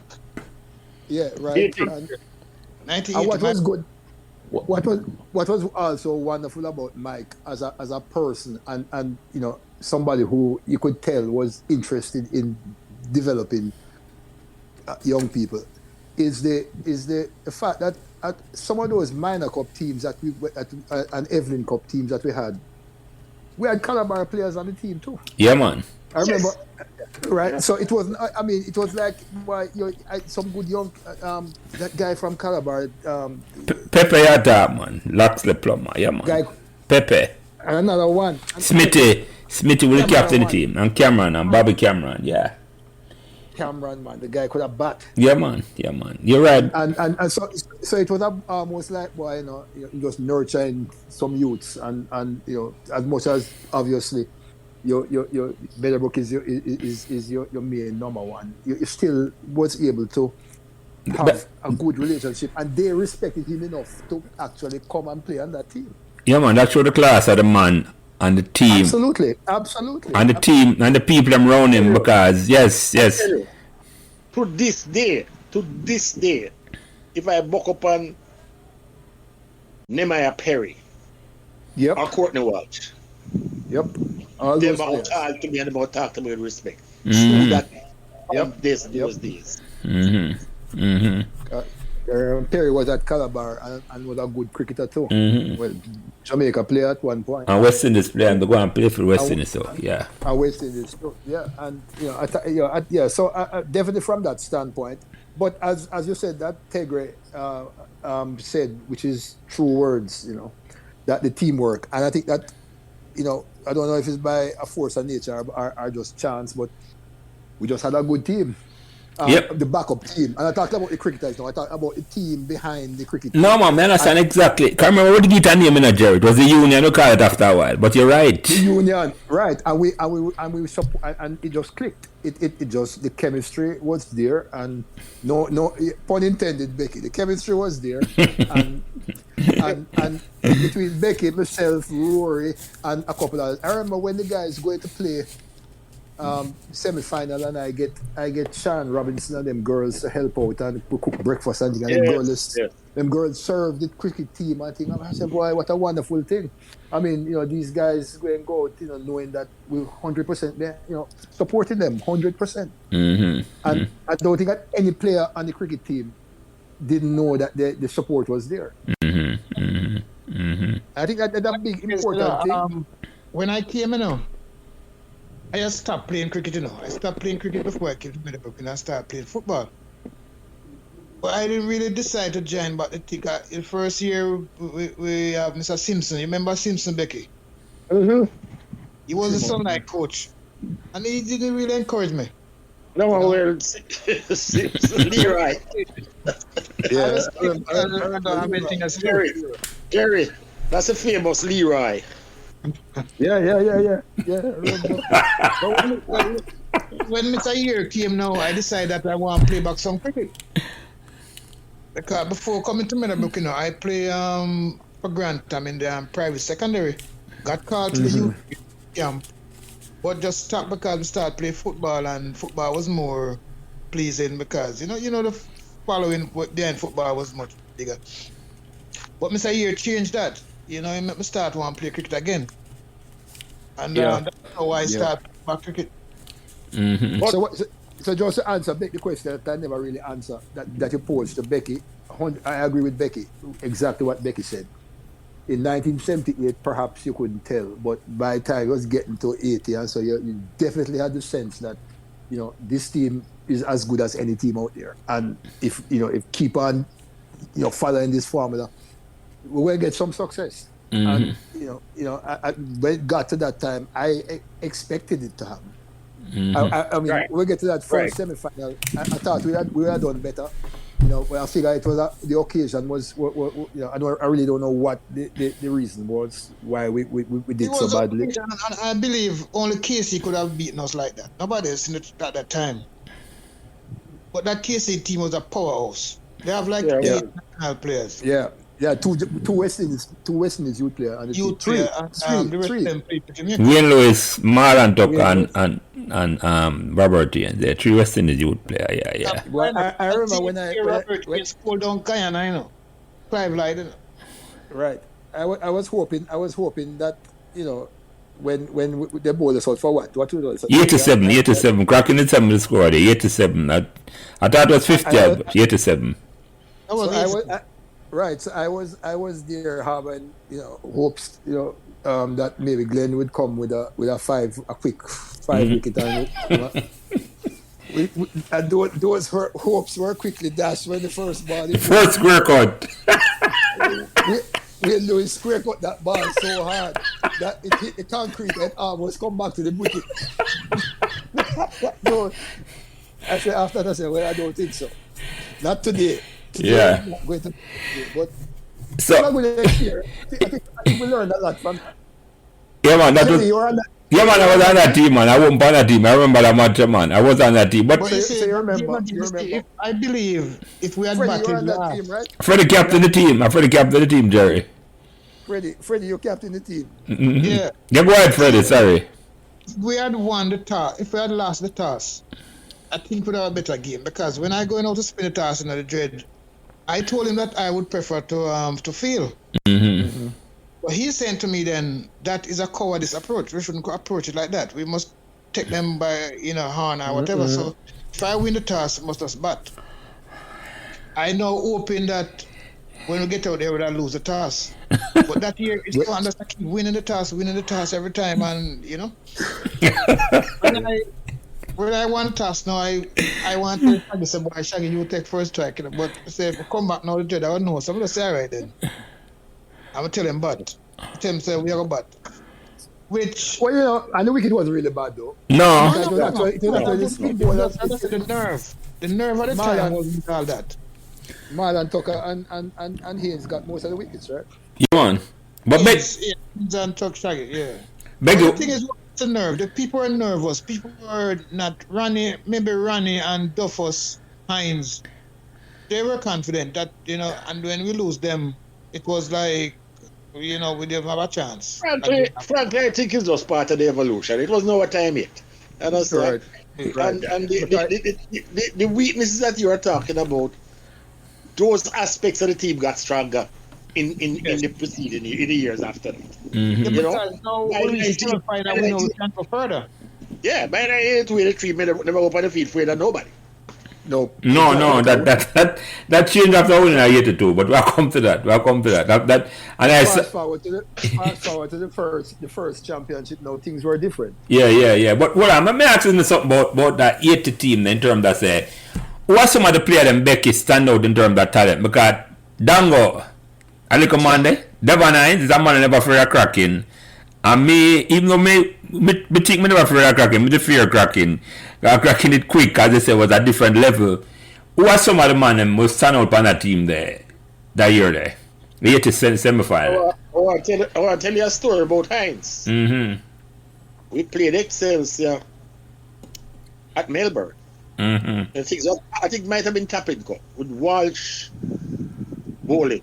Yeah. And Hines is a front foot player. Him don't know nothing about playing off of the back foot. And we had to come up with, I suspect Hines gave up with it because I don't think nobody tell him nothing. And I think Hines decides, and listen to me, the only way I can score runs against this man is by making pitch it up. And this man have a soft heart. So the first time I sink one, Hines drop all roll. from that court, the door ball, no shot. I'm sorry, him out. I hear you. It wasn't no so call you have a saw apart from them down for 2 years. Maybe because I'm saying that way to Western cricket him do that. It's like and the man who has told him Becky that. So Jerry, any memories from the 1980 team then in terms as I remember say somebody like say Definitely, I thought Duffus had talent. Oh yes, tremendous. Yeah, man, excellent cricketer. Hines was like, boy, the guy saw the ball so early, man. Guy had really quick footwork. And I remember playing a minor cup team, and Mike have me and him opening. and playing City Treasury, who have this guy, this big fast bowler, Hope. Guy named Ozzy Hope, or quick like hell, and roll the pitch and warm up, and then bowl 10 overs on the track. Yeah. And I remember I had a non-striker, and so Hines and I go out there, and I was there at the non-strikers end, and Hope come in, and first couple ball, Hines don't say anything, and I'm working up some pace now. And then Hines just go walk right into him, and just stroke him down the ground and say, "Back boy." Well, when I go down there now, the ball go for three, the man pull me a bounce. I didn't see the ball. All I know is I put up my hand, and it hit my glove, and it go like 1 mile up the air. Hines just he just calm as hell and really had ability. I thought if he had stayed in school and not migrated or whatever he did, he would have been he would have probably make some really, really good, progress. He was a special talent, and the next one was a special talent. I pity him never play something like that yet one was Dougie Crooks. Because yes. He was Dougie. I remember the first time Dougie played cricket was like in a house game or something like that, and Dougie go out there and just square cut the guy twice before, like elegant as hell with a little left hand thing. Mm-hmm. And I said, boy, the kid had a lot of talent. Yeah. He doesn't know how to play an ugly stroke. You know that. Guy, yeah, man, talented man, and just naturally elegant. I see the first time I see a man Dougie down at stats there playing a fast opening at stats again, and I see the man stroking the fast bowler back over him head, and when it caught at the ground, it hit some zinc roof, and the man elegant same way. Percy Tomlinson, Jamaica at the time was Percy Tomlinson from Camperdown. Right, hit him with a straight bat and right back over him head. Twice. Yeah. Twice. Yeah, man. That and never, as Becky said, elegant as hell. I will hit you over your head, but I will make it look nice. Yeah, great cricketer. Great cricketer. Whole of talent there. Yeah, man. There were a few like that over the years. There are a few like I remember. There's another youngster named Kevin Reese. Who solid. Was like that too, Yeah, Kevin was nice, and Chris Cheddar. Yeah. Walking at the bowling, the timing and the elegance of them have is like, yes. Yeah, Chris is nice. I remember when we playing Meikle, and Meikle don't have no mid-on and mid-on a ball to Chris, and when Chris stroke him back, they pass him, he turn and chase down him one ball. Mm-hmm. Yeah, right down to the boundary. No, that was Junior against JC. I remember that match, man. The first 1981. Right. First match when we captained the team the first year, 1981. Yeah, Junior have 7 slip on a gully. Junior Hall was a good guy too, and Jimmy. We used to have a lot of battles with Jimmy Adams. Yeah. But they were all good kids, they were all good fun. Yeah. Junior Hall was a good cricketer. Yeah. I mean, so all right. But also you Jelly, because you show up a character, and I remember. Fast forward because we do have all night. I don't know, but I remember that Calabar match. That final was a very tricky final. And the two things happening in that final that probably make one thing for sure that caused us not to lose was when you run down the wicket and the guy had the ball and you were like 2 yards out of could have walked up to the wicket and knock off the base and you would be out. And him throw it and miss. And you were what? What score was we had lost some quick wickets. Yeah, we lost Piggy. Yeah. We lost Piggy and we lost Cheddar, I think. And we were like 20 something for 2 or so. If you had gone right there, I think that innings that you played, right, is an innings of character. One of the great character innings I see. Because I remember you did there, you go and you stay there, you encourage them, and poor little Curtis come and Curtis like you out of mind. Poor little Curtis can't take the pressure. And I remember when Jesse, that big fast bowler, it's amazing how you remember the names after so many years. But you remember the fast bowler, Jesse? Yeah, man, open the ball for Calabar. Yeah. I remember when Jesse pitched up that ball to you and he was stroking through the corner and say, yes, you're up on top now. This is it now. Come on, drive it, boy. And after the that, whole complexion of the game changed. That shot, I was walking to him and just stroke him through the cover. And I said, boy, after that, everybody started to think that, boy, we're in a match now. And it was the only 4 hit in the 6 7 make round. 1 for 8. That was the only 4. Well, there you go. It was a character because you kept the thing together, and by the time you were out, over what, 200 and something? Over 200, yeah. It was over 200. So that was a character innings, and which is kind of like how a team should be. You can't have everybody who just a flashy. You have to have a well-balanced team. I think that's what we were. I think that's what we were, and the character was important, and that is what happened.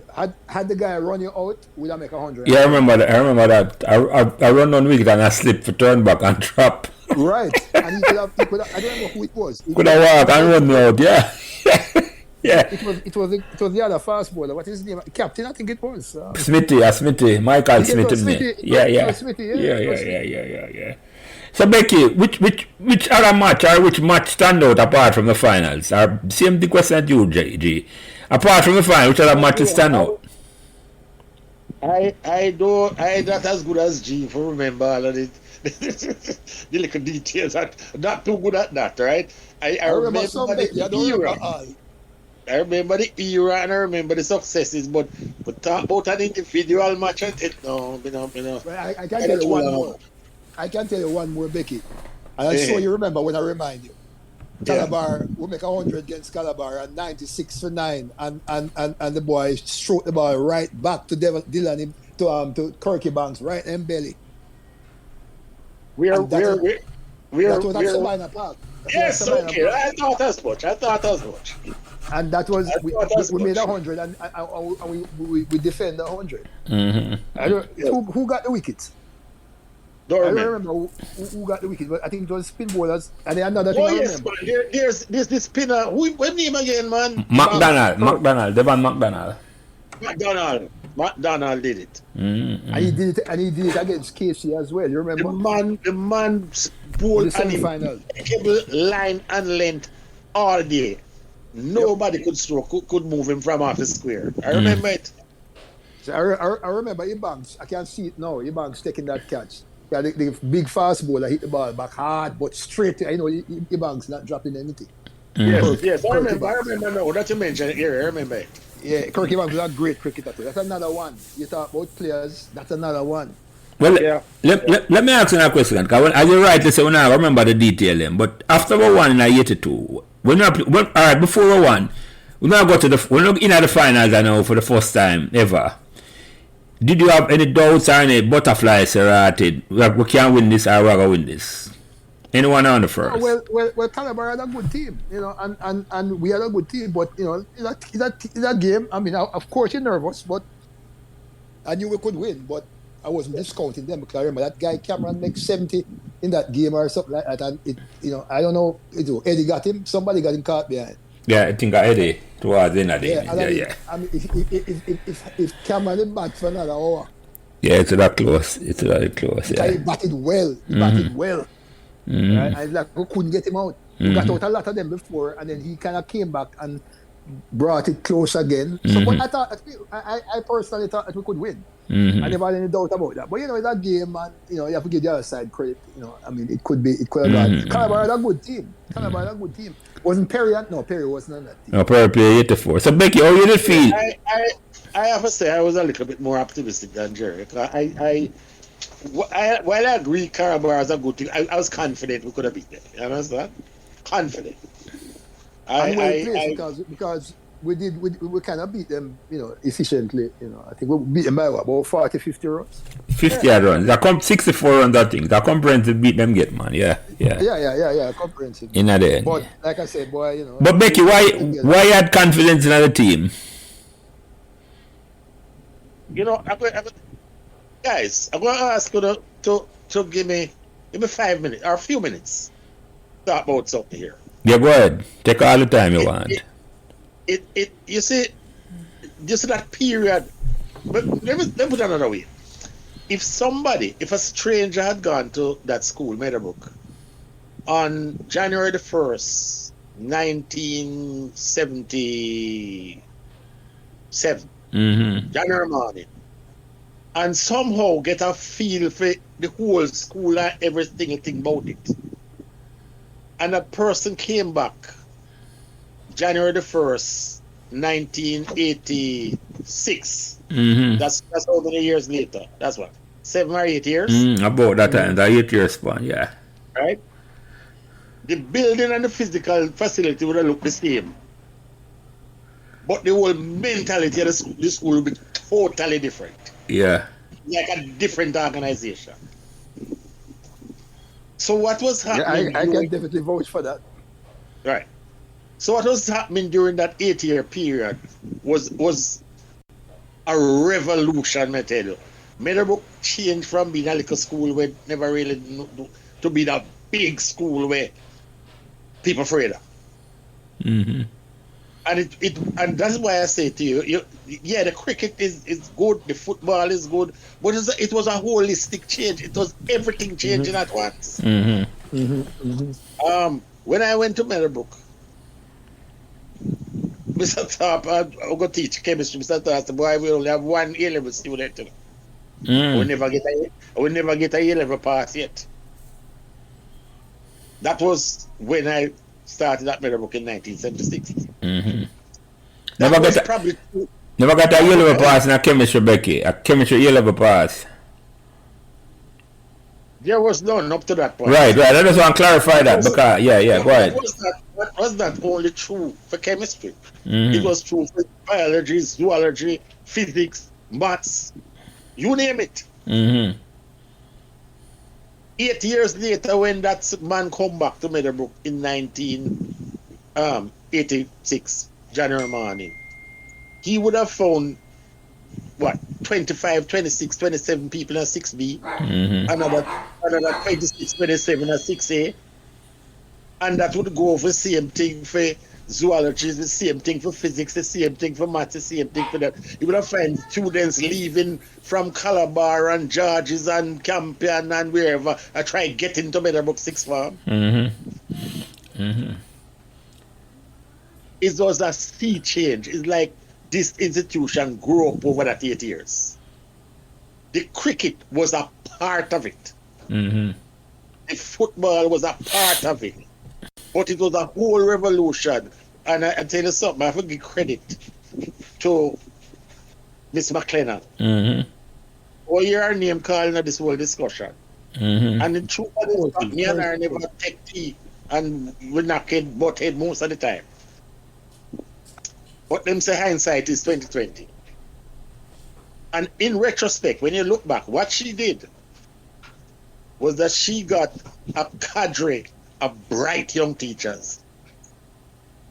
And she just said, left them alone and said, go remake this place. We're going to make it better. And as Jerry said earlier on, if you come in the Meadowbrook staff room, mind sharp, you think it's a rum bar. Yeah, well, we had some really good days there. A good set of people to work with.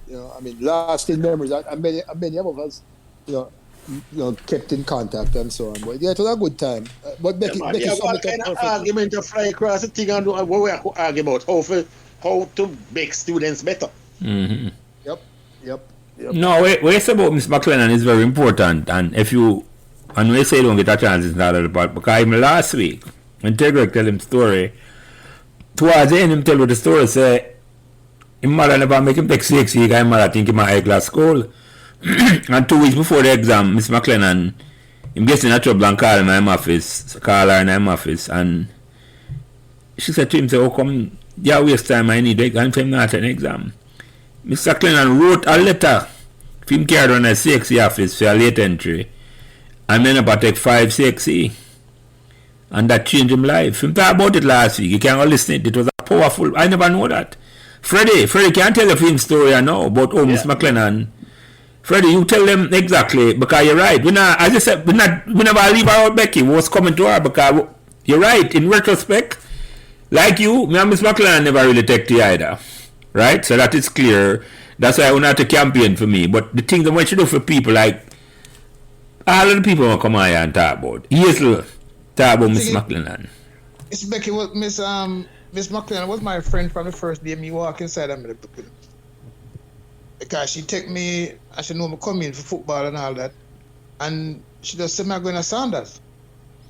Of course. That she put all the athletes in Sanders. Yeah, Jerry, I can't test that. That is true. Yeah, I'm 100% true. Because let me tell you, when me graduated from Middlebrook, I had enough subjects to go sixth form. When I look at it, I didn't want to go sixth form for just 1 year and play Manning Cup for 1 year. So I said, no, I'm going to look at a job. So Mrs. Chung got me a job at the Ministry of Education. And I just leave school and say, boy, I'm going to start the job and everything. And Miss McLennan called my house about several times. Because at the time we have a phone, so it's party line. Right. Yeah, Remember those phones, don't worry. The cell phone people wouldn't understand, but yeah. No. When I didn't answer the phone because I just believe it was her calling to find out. So the people them next door tell me, say, boy, who's this Miss McLennan? She calling for Freddie. She calling for Freddie. And I just tell them that whenever she calls, just tell her I'm not here. Until one time, my sister took the call and called me and talk to her. I said, I must come up to her right away. I said, what am I going to do? I tell her, I'm going to work. I work at ministry. She said, you don't need a job. You need a career. So you're not leaving it here until I send you somewhere. And she called UTech, which is cost that time. She called GC Foster, which was just opening. I told her I'm not going to no sporting school because I'm not think I have to go to school to learn sport. She called Michael. And I went to Michael the Wednesday and started school at Michael the same Wednesday. They paid me $333.33 per month. And I don't know how I get into Michael. I just take a letter to Mr. Shirley, and that was where everything started at Michael.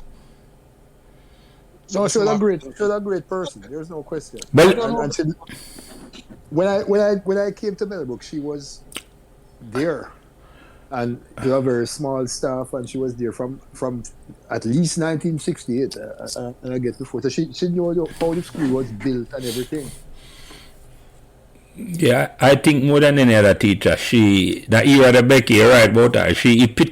I think she deserves the award for what that era became, because I think she built, and you're right, it's not just sport alone, because I remember I ended up with 2 Rhodes Scholar in 1989, who both graduated in 1983, Cavell, Creighton, Andrea Wright. I thought Cavell economics, yeah. Smart girl. Right. Girl. if you look at that period, it runs from around 1976, 77 to around 1984, 85. That school just transformed. It became a different institution. I call it And not just that. The changes that she made were so profound that them can't change back. The school can only build from there, can't go back to White House. the foundation set. But Yeah. funny enough, that was my time at Middlebrook, because I started school 77, graduate 80, and I came back 83, and I was teaching until 85. Which is You had Becky just mentioned. Yeah, that is the period that will change radically and became a better institution. No, I don't know to what extent that influenced the sport and the cricket and the sport influenced that, but it's all a part of the same continuum. You understand? Yeah. Good people everywhere doing good things. It was a total development, man. It was a nurturing development in terms of and because she was a nurturing person. Because when I hear the story, man, I never know Freddie's story. I never know Izzy's story. I never know Tegrek's story, Dante. And I say, right, Middlebrook was a special place because it's like, Izzy put it best. Izzy say, let your light so shine. It's like Spanner epitomizes that in terms that say, she not say you have to come do no big thing for the school, but let your light shine. You are the individual, and she give the opportunity for shine again. She not just throw you out and say, boy, based on Freddie's story, all that story on me here, man. All that story on me here, Becky. I'm telling you, it was... I'm going to tell you a story about her. You see? A particular teacher who I shall not name called me one day and say, this is an essay which one of your cricketers write. Read it to me. Read it to me. And she hand me the essay. I can't read the essay.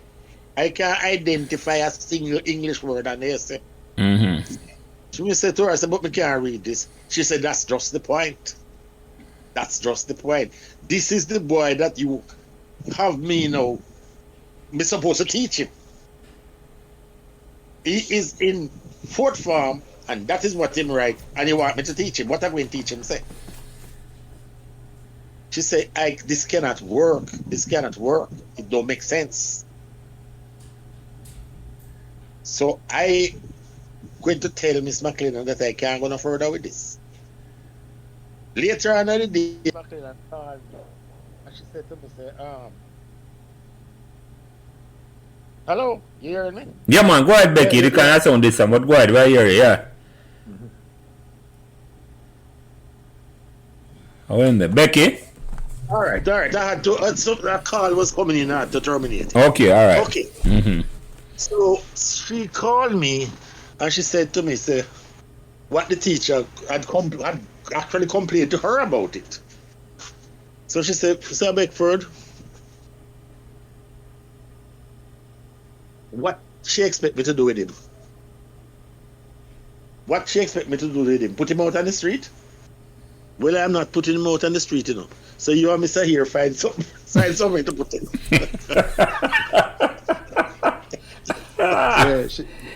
She was one of those teachers who really taught for the good reasons, to develop. So people say, what you want me to do with the boy? I'm not going to put him out on the street. She that saying in the map now, I think in America, no child left behind. She was that before. That saying was popular, Becky. She epitomized that. Yeah, man. Yeah. Definitely. She not care where you're there. Nobody ever get left behind at all. Where you come from. No, that never stopped her at all. She was a special person, man. But let me ask you something though, because and now if you answer don't talk about it, if you don't want to talk about it. Mr. Here and Miss McLennan leave in my mind almost on a sudden. I don't know if anyone was at school still. Or if you don't want that. I wasn't there when I had them left, but I know why Mr. Here left. Can you talk about it? Yeah, man, it was entirely economic. It had nothing to do with. He would have loved to stay there because, but remember, by that time he had no cherries, man, with a good memory. But it was either girlfriend or married. I don't remember whether they married it and have a child. I think two. Yeah, that two. Yeah, I remember that. Yeah, that was it. And go ahead, Jerry. No, I had left before he. I think I left in '83. I think so. Yeah, I left before he left. So, but I know what I know is that he had to look at, is this feasible? Can I raise a family? With this, it just not adding up, not working out. and he realized that he could be much better off economically if he went back home. And so that's what he did. And I'm told he came back to Jamaica and trying to see if he could. I really love Jamaica and wanted to stay here. But it just didn't make sense from an economic standpoint. He had a family to raise, him had a wife, him had children. Just couldn't work out. It got worse and worse. I was not aware that Miss McLennan left. I thought that she had retired. Yeah, I think she retired, didn't she? Okay. Well, she just reached retirement age. Yeah. But I think she deserves an award. She really transformed that institution. And she loved that institution. She loved Meadowbrook. She loved Meadowbrook. You know, I can tell you, when she taught me Spanish in fifth form, nobody failed Spanish that year. 100%. It wasn't like 5 people. It was like a big class. Nobody failed Spanish that year. So she was an excellent Spanish teacher, and she was at Meadowbrook from Miss Award time, if not from that time. And she loved Meadowbrook. She loved. She eats, sleep, and breathe Meadowbrook. And she gave her life to Meadowbrook. Miss McLennan wasn't married. She never had children. She was devoted to Meadowbrook. Absolutely devoted to Meadowbrook. So yes, absolutely, I agree that she deserves every kind of kudos that we can give her. Definitely agree with that, and I agree with that. I hear Freddie's story, I hear Tegre's story, and you know, so many stories just now about the kid. You see what kind of person she was. You know, respect you. And here's a story, yeah. Cause here's a came from another school, yeah, powerful. Right. Respect. And I just said, Becky, the foundation where she lay, they might try to change it a Meadowbrook, but it can't change so easy. It cannot. And almost 40 years I know, and it's like, I remember it, and hopefully people might listen to it. I will tell you a story. I mean, maybe, you know, well, no, I don't. All right, no, I don't think I will bother with this one.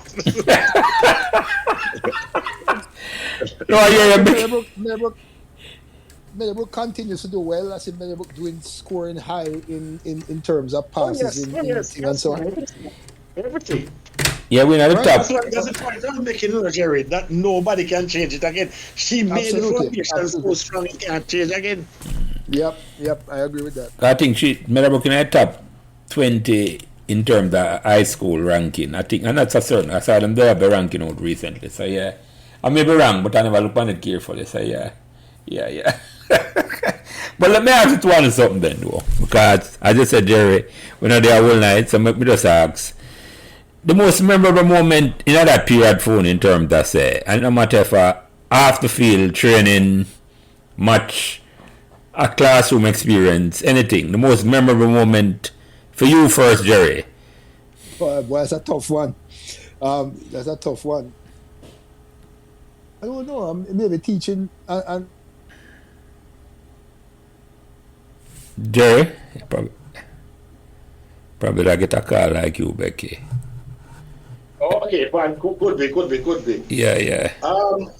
But right, let's wait. Let's make him come back. Cause I guess he's going to do what I did, which is to basically cut off the call. Yeah, probably. But you tell me yours. When him come back, we allow him for talk. You go ahead.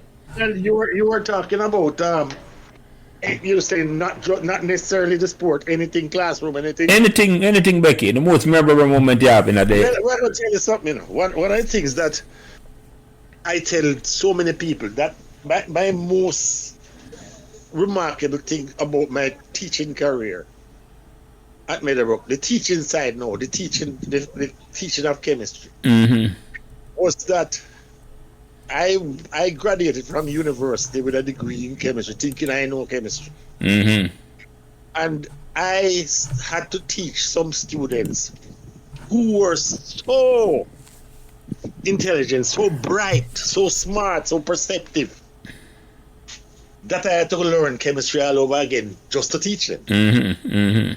And to the extent that I know chemistry was because of them, not because of university. Them push you. Because they were outstanding students. Absolutely, I don't know. You know, it's hard to figure out how you can look enough to book up on such a good set of students for so long. I was reading there. They had to put it on my Facebook page where Minerva Thame, one of the really good students I have, is now the dean of the faculty of medicine. Yeah, I saw that. Yeah. Yeah, That I'm is a back. quality. Eh? You're back, Jerry. Yeah, go ahead. Sorry, yeah. That is No, the quality of the that's true. students I had. Yeah, there were I some good remember a ones girl there. named Andrea Wright. Teaching her was a delight. Yep. So from that perspective, that was a highlight, right? Mm-hmm. But the cricket was also a highlight. I mean, that Colts team was a big highlight for me because I would never have thought I could have coached a team and carried them to a final, you know? Mm-hmm. So that was a big highlight. It was spoiled, as I said, by the trashish treatment of the team by the various authorities right at the end. But it was a good experience for me. And even the following year, I don't know, also a good looking team that just failed to reach the finals. Yeah, I remember that. The captain that team, the 78 team. Yeah. I remember that team, Becky. So Jerry, you're back. Tell what your most memorable. We remember most about the time you have at Meadowbrook. Whether that you were a schoolboy and you turned out to be a teacher and a supporter up until the magical time of Becky talk about. What stand out most to you? I guess I always liked Meadowbrook from even when I went there, despite the the sport lost. So it was always a very nurturing environment. I think that most of the people there, it was a small group, we kind of knew everybody, and it was the kind of school that I would want to go to. I wouldn't want to be in a 2,000 population school, but so from that point of view, it was nice. But then I guess two things: being able to give back, and actually, be a staff member there was something that was fulfilling, and also to see the added success with the changes that Becky mentioned, and seeing us move from, because we've always had bright people, we've always had people who achieved, maybe not Rhodes Scholar, but I mean the doctors, in my group, engineer, doctor thing, and lawyers, yeah. So even from my time, we always did well academically. Mm-hmm. It just wasn't that it wasn't a lot of us because they were small groups, but many a doctor and a lawyer came out of Meadowbrook before the 70s, before the 80s, and so on. Mm-hmm. So we were academically sound. Look, man, my Spanish teacher in the first one was Joe Pereira, who was professor at university.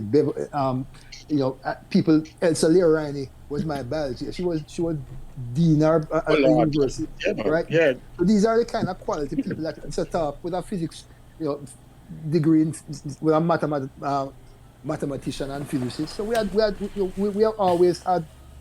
I mean, almost everybody in my class, 90% went have a college degree. Mm-hmm. Mm-hmm. In my high school class, virtually everybody does. Who is not pilot? Keith is a pilot.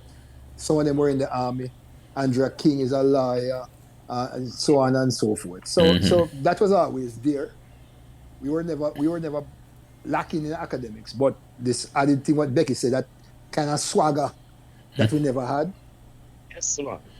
We got that swagger, and then we got the belief that we can do anything. Yeah. I think that the flag is a bit bigger and the color them kind of brighter. right. The bragging right. So after we win, I'm gonna go back to the sports a little bit. Because I'm Becky to talk about it, and I want to relate that story to Becky. After the match, because Calabar is certain to them win that first finals in 1982. And you buck up. Because you're the Calabar coach, you know him from university or just in the coaching. Relate that story to what did happen in terms of say. Did you take a bet with him or how that did work? Les, what's the name again? Mr. Wright? Yeah, Les Wright. Oh, all right. Les. Mm-hmm. I used to play cricket together at a university, man. Okay. We were on the same Junior Cup team. I think at one stage he must be my captain, if I'm not mistaken. Yeah, I was my captain. That's what one I hear them. Good friend, man. Yeah, I'm still on. Huh? No, No, it's go ahead. No, remember me ask, what happened after the match, the finals now, when we beat them? Did you have any comment or did you and him have any better or not like that at all about the match? All right. Yeah. Him shit man, Him shit man and congratulate. But he appreciate, I mean, we're friends, Okay. Me and Wright and Ricketts and all of them are friends. Yeah, I hear you. I hear you. Yeah. Let me ask Freddie, you have any question before me go ahead with some more questions, a couple more questions? Because based on what we've been doing and the people we've been talking to, everything just keep coming out the same way, just reinforcement and all that, and it's good to hear Sir Becky and G. Two former teachers, yeah. Yeah, one of the things G just bring up was the continuous, rolling out of excellent scholars. I was teaching there for 2 years, and it actually continued because quite a few who have came to my hand. I know lawyers and all different kind of people come out of my year group, and I was teaching there from 83 to 85, 2 years. Mm-hmm. So it continues, still going on right now. Because even I have a couple of nieces and nephews who went there during that time after me, and they did well. Yeah. This is the point that I was trying to get across. Maybe G misunderstood me. Not saying that they never always had wonderful people, but if you had gone there in 1976 and you hear some of them have wonderful people, you say, right, you never know. After 1985 or 86, you expect wonderful people to come out. Exactly. You I agree understand? with you, Becky. I agree Is with that you. a surprise? I agree with you, Becky. I'm not contradicting you at all. I agree with you. Let me ask That Mr. extra Becky. ingredient happened after that time. I agree with you. Like, ask Mr. Becky now. Probably Becky, I think Becky was our part-time maths teacher once. When I was One term. Yeah. And from what you saw of me and Bonnie and those people who came into that fourth farm, 4C, I don't know. Oh, You you know me from that time until now. And G know me same period. You were in that think group? I would turn to be a teacher at Meadowbrook? No. But look, anyway, I can't really answer any question about that particular group, because I come to Meadowbrook to teach chemistry. And this man suddenly tell me, boy, go up a class before you teach maths. And I am up there saying to myself, I don't know the first thing what I'm going to. I don't even sure I understand maths that well. So the truth and in fact, if you guys got something out of it, then I'm very lucky, because it was more by accident than anything else. But It was the most uncomfortable term I've ever spent. Yeah, go ahead, Freddie. So I have something to say. Go ahead. Is that I come to Meadowbrook with that group of people, Bonnie and Evan, Jim Ryan, and the whole crew. Not much was expected of me, coming from Marvelly and all them things there. But Meadowbrook actually turned me around, in a sense. Because before I came to Meadowbrook, it was all about this cricket and doing a Marvelly fight and, But Meadowbrook was a change. Starting about that side of my life itself, it's a boy, well then. And even when Miss McLennan told me that I can be a good teacher, I didn't believe her. I didn't believe her at all. I said, what she talk about? She should know me. She don't know me. But when I came and I started teaching and get the support, turned out to be, for me, in my opinion, excellent teacher, because I did well in terms of the student that came to my hand and all that. Not to give, as Mr. Baker teach me for a term, or a part of a year. G around me, it's a year. Okay, everybody contributed to my, and that's why I don't leave Meadowbrook, never. Well, I think when I said that, our Becky said, the culture changing at the school. In the middle of that period, the culture change. and that shape other people, but change me. Everybody, man, they change everybody without you realize that. That's what Becky's saying. That's what Becky's saying. Yeah, that is the point I was trying to get across. You know, sit at the end. The Yeah, man. culture change. Those who might have come with a different mindset, the culture change. Yeah, man, and nobody couldn't come change the culture after that, Becky. We were in the middle of a revolution, you say, in terms of say, changing the culture of the school. And you say it's not about just the sport alone. The sport benefit from the culture change, and the academics benefit from the culture change. The entire student body benefited from the culture change. Because during that 10-year period there, it was a magical time. It was a magical time in terms of say it's a transformation. Yeah, go ahead, Freddie.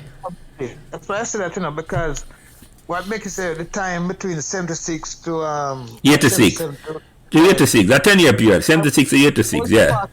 Yeah. Part of it as a student and as a teacher, playing football and doing academics. So I can attest to all of what you guys say. Yeah, that transformation. And you're right, Becky, it's hard for it's looking back, you say, right, that did happen, because when you're in the middle of the transformation, you didn't realize it, you don't. That's the reason why I brought it up. You don't realize that at all. Yeah. Because it's easy to miss it because I was in the middle of it. Yeah, but it was it transformed the whole school, and anybody who come during that time then come out of school after that wouldn't even realize that at all. You're right, Becky. You're right. I was in the middle of it, so I can't tell anybody anything about it. But every aspect. not only that, gentlemen, but I was able to take all of this to JC, and I was surprised when I went to JC. Meadowbrook were doing much better, and people would believe it. Because I brought things from Meadowbrook and introduced it at JC that they never know about. We have to work hard if we achieve it, so we. Yeah, Mr. Year leave the template to the Freddie, because as Mr. Year that template, Becky, and you. Yeah, that template, and it's like him leave it to you, Freddie, and you carry go to JC and you rebuild them because them have a stronger tradition than we. They were winning before. So that man go down at KC and watch Roy McLean, a coach, and come back and say to me, boy, I never want to try this and them because Roy do this and also Roy do that. And I said, that was Mike here. It wasn't. It never have no ego stop him from learning from nobody. Right. And Roy McLean, as far as him concerned, Roy McLean coach a team what beat him up bad. So nothing wrong with going to learn 2 tips from Roy McLean. And he did. All that I wouldn't have known at all. But I'm not surprised. Because the dread was a strategy. El Numero. A strategy bar none. To be honest, it says something good about both him and Roy McLean. Because obviously Roy didn't mind imparting some of him knowledge with him. No, right. Him could have talked to him. But let me ask you to honest something though. Because this, and if you definitely don't want to. But when you spend a magical time at Meadowbrook, what was the most embarrassing moment when you can look back on with a smile for talk about at Meadowbrook? Jerry, you go first. Most of the embarrassing moment them happened at the bar down the road, we can't talk about those. We can't talk about those things on here. I mean, those are. I can't tell. That's a separate podcast, Jerry. That's a separate private podcast. No, I wasn't. I don't think I was ever really embarrassed. I think that in terms of disappointment, maybe like. Maybe disappointment. Let me use that word. Disappointment. Yeah.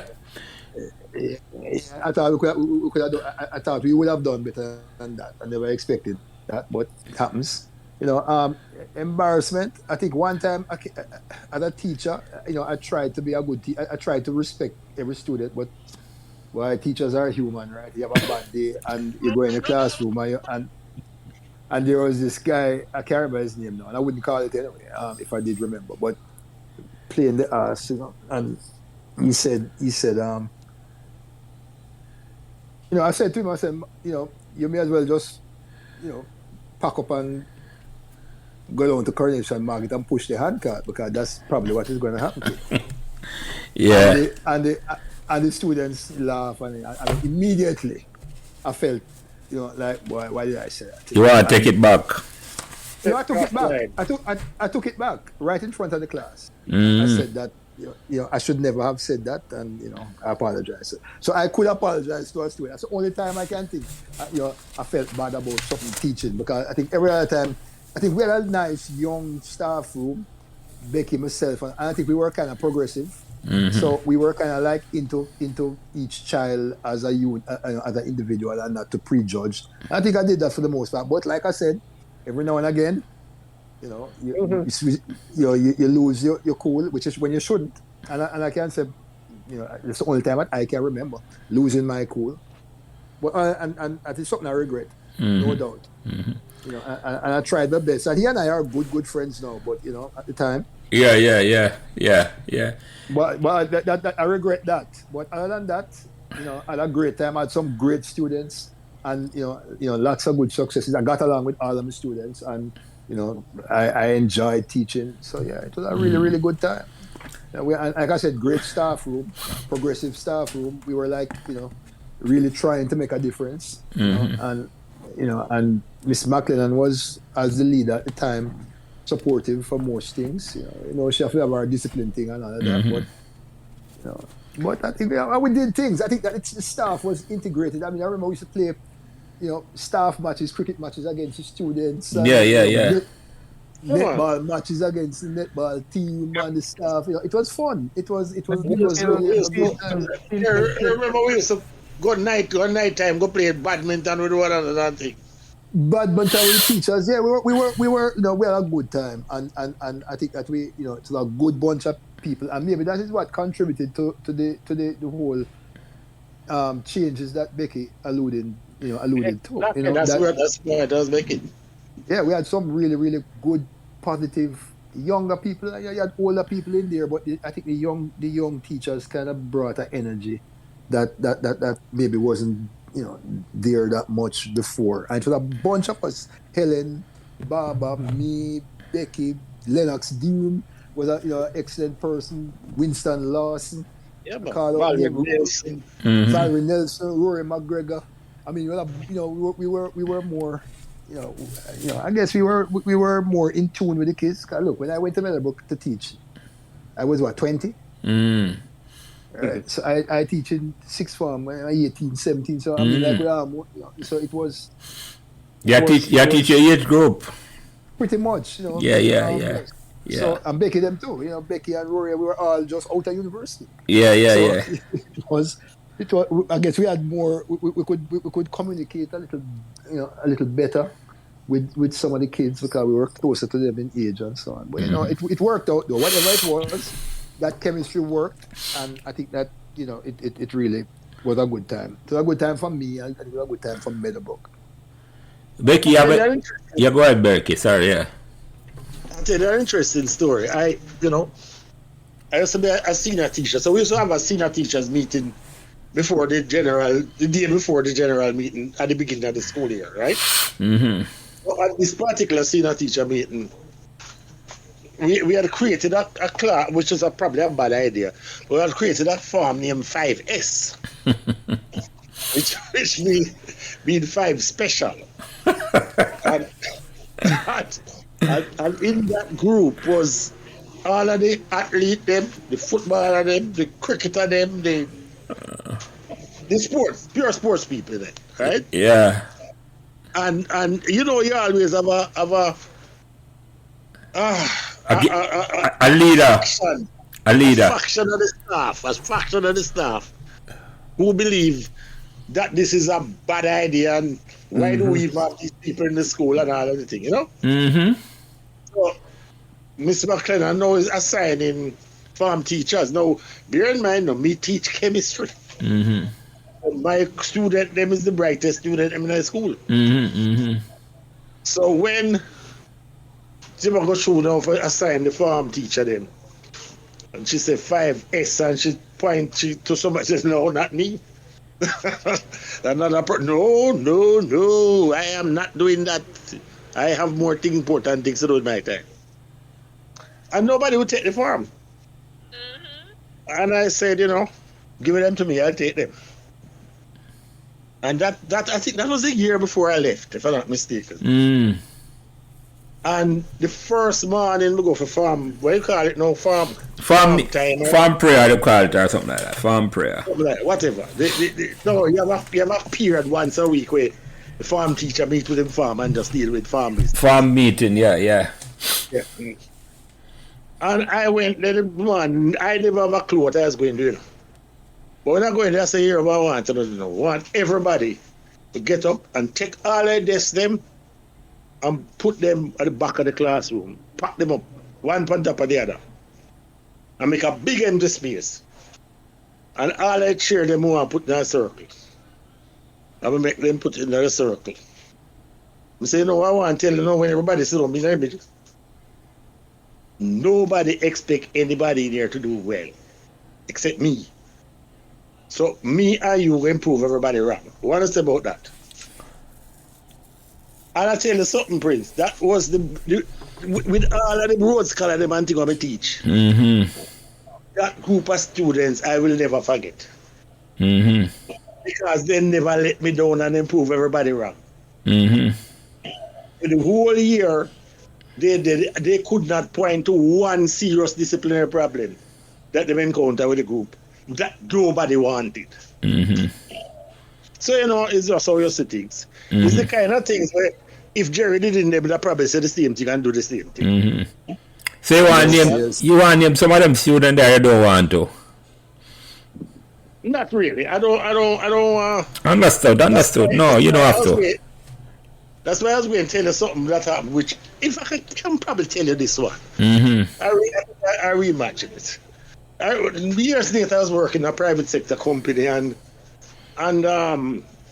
we found ourselves with a whole bunch of chairs, like over 100 chairs, 130 chairs, brand new chairs that we didn't need.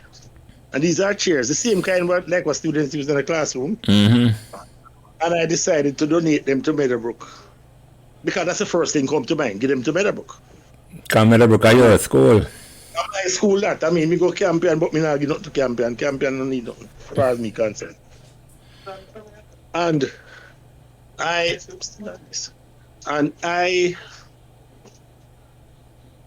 start to put things in motion to give it to Meadowbrook. And I tell you something, man.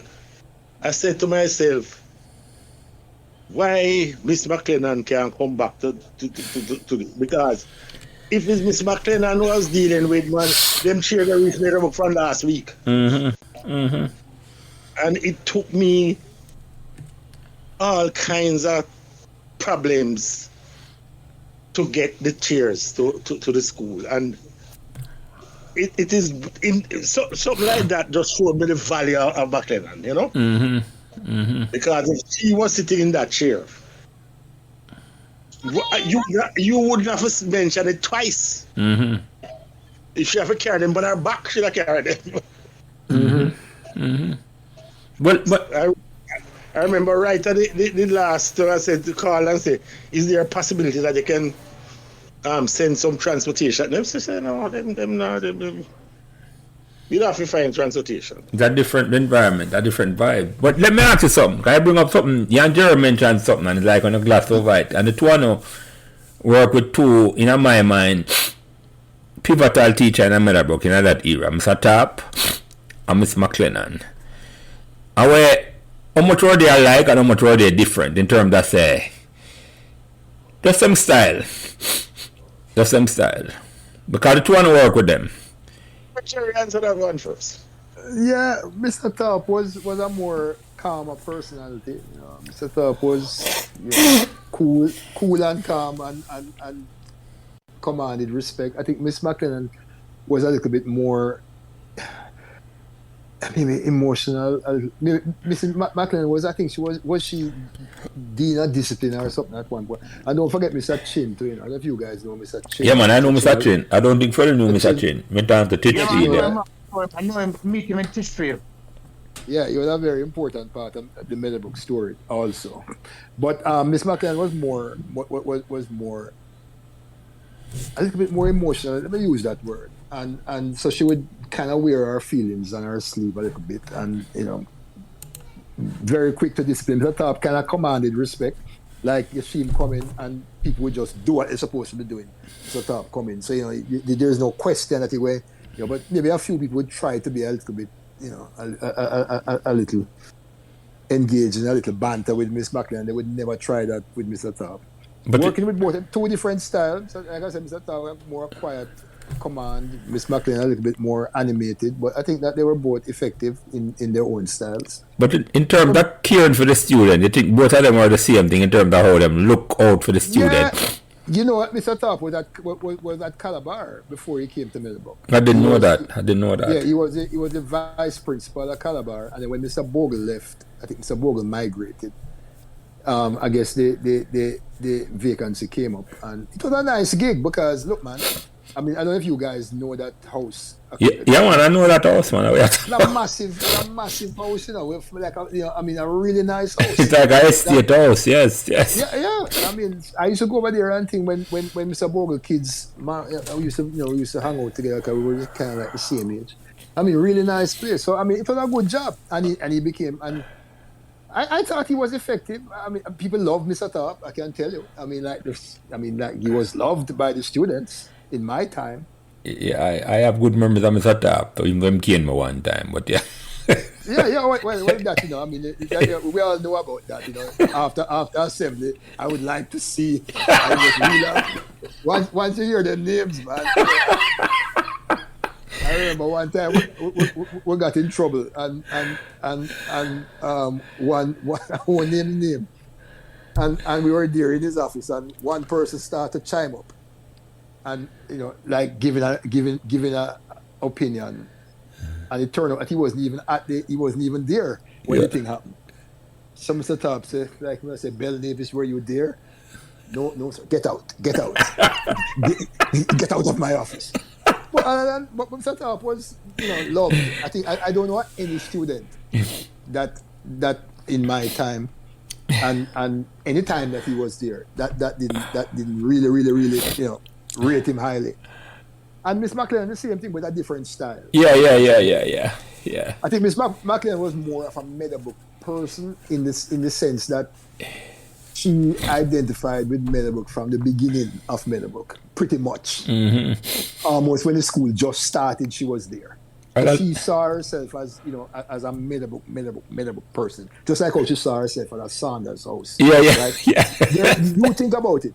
Saunders win sports day more than any other house. While she was there, yeah, man. Because I know. I realize why, Gerald. Because all the sports people in Saunders.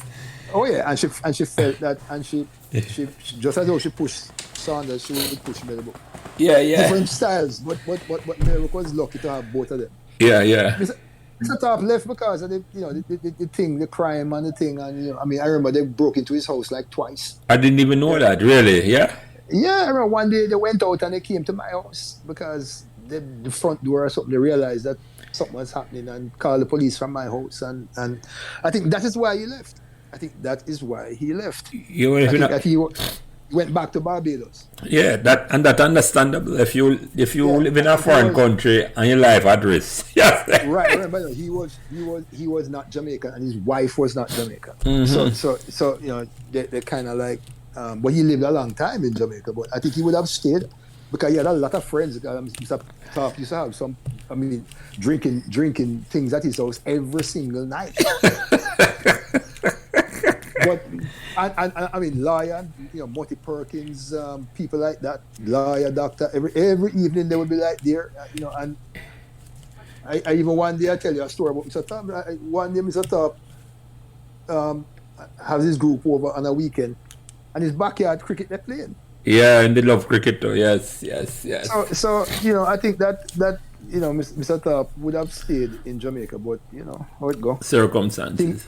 Things were changing. Things get a little rough by 1980. Yeah. Crime thing started up in 82 and so I think that was the 70s. I don't know what happened, but I think that was a big part of it.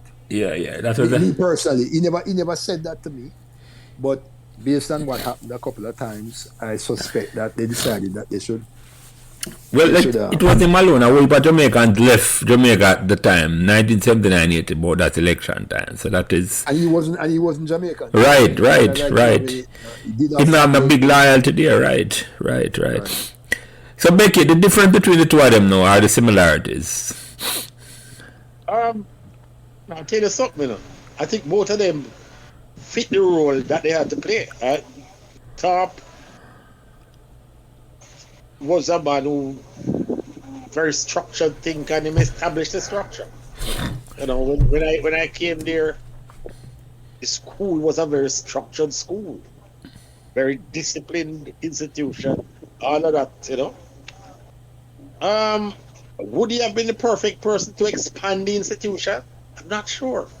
Maybe Jerry might have a thought on that. But no, Miss McLennan was the right person for that. Mm-hmm.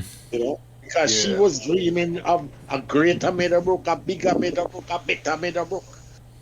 That was part of her vision. Yeah, I think Miss McLennan was more vested in Meadowbrook based on the fact that she is almost like her baby. Mm-hmm. Mm-hmm. You know, from when they were like 50 students to what it became. So I think that, you know, what Becky says has some merit, that she probably would be more, you know, enthusiastic. I mean, it meant more to her. I mean, maybe Mr. Top was like efficient and doing his job and thing, but I think that she felt like almost like me then, almost like she went to Meadowbrook. So you know, you have that double like thing there. It's like a startup and an expansion. Right. Mr. Top is a perfect startup man. And a two different roles for true, Becky. Right. Somebody who start a business, a different person, I got to take it to a different level. You're right. You're right about that. Yes, it's two separate roles, two critical roles, and two roles you have to respect, but it's two separate roles. You're right about that. You are right about that, Miss McLennan. Both of them play a pivotal role, and it's two separate roles. Yeah.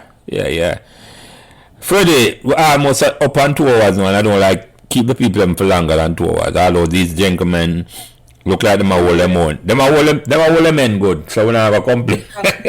good conversation, good memories. Yeah, but you have any question before I go into my last couple of questions I will ask them? No, man, go ahead. Jerry and Becky, anything for me asking the last question, because I look over 2 hours, I'm not going to respect on the time. Anything I wanted to say that I didn't ask, when I like bring up, well, I said, boy, Jerry never bring up this, our Prince never bring up this, our Lance, as they call me Jerry. But I like to say something about that. Anything you remember where I said, boy, let me say something towards this. Anyone know? Well, I can't. You covered so much ground. I can't, off the top of my head, think of anything that you didn't ask that is germane. But I don't know. I mean, summing up, you know, I think maybe my experience moving from a small, you know, intimate school to a big school, I think that, you know, that's a big change eventually. I mean, to what it is now than when I went there, when we had much fewer students than before. And then what Becky said, that Becky made a really important point about the transformation, that extra thing that happened. No, I can't think of anything. But I have a question for Freddie before he leaves. Mm-hmm. Yeah, I'll ask a question, man. Let me come. Yeah. Freddie, I don't understand it. That you have all that success with JC and you should be coaching Meadowbrook. How is that even possible? You go down as one of the greatest coaches of Manning Cup, right? In fact, I have to tell you thank you. Because every time my JC friends come and brag about how them win triple thing, I say, yes, you couldn't do it without a Meadowbrook man. I said, never forget that you never reached them heights before until the Meadowbrook man came there. Yeah. So from that point of view, Freddie, thank you for that. You're welcome, sir.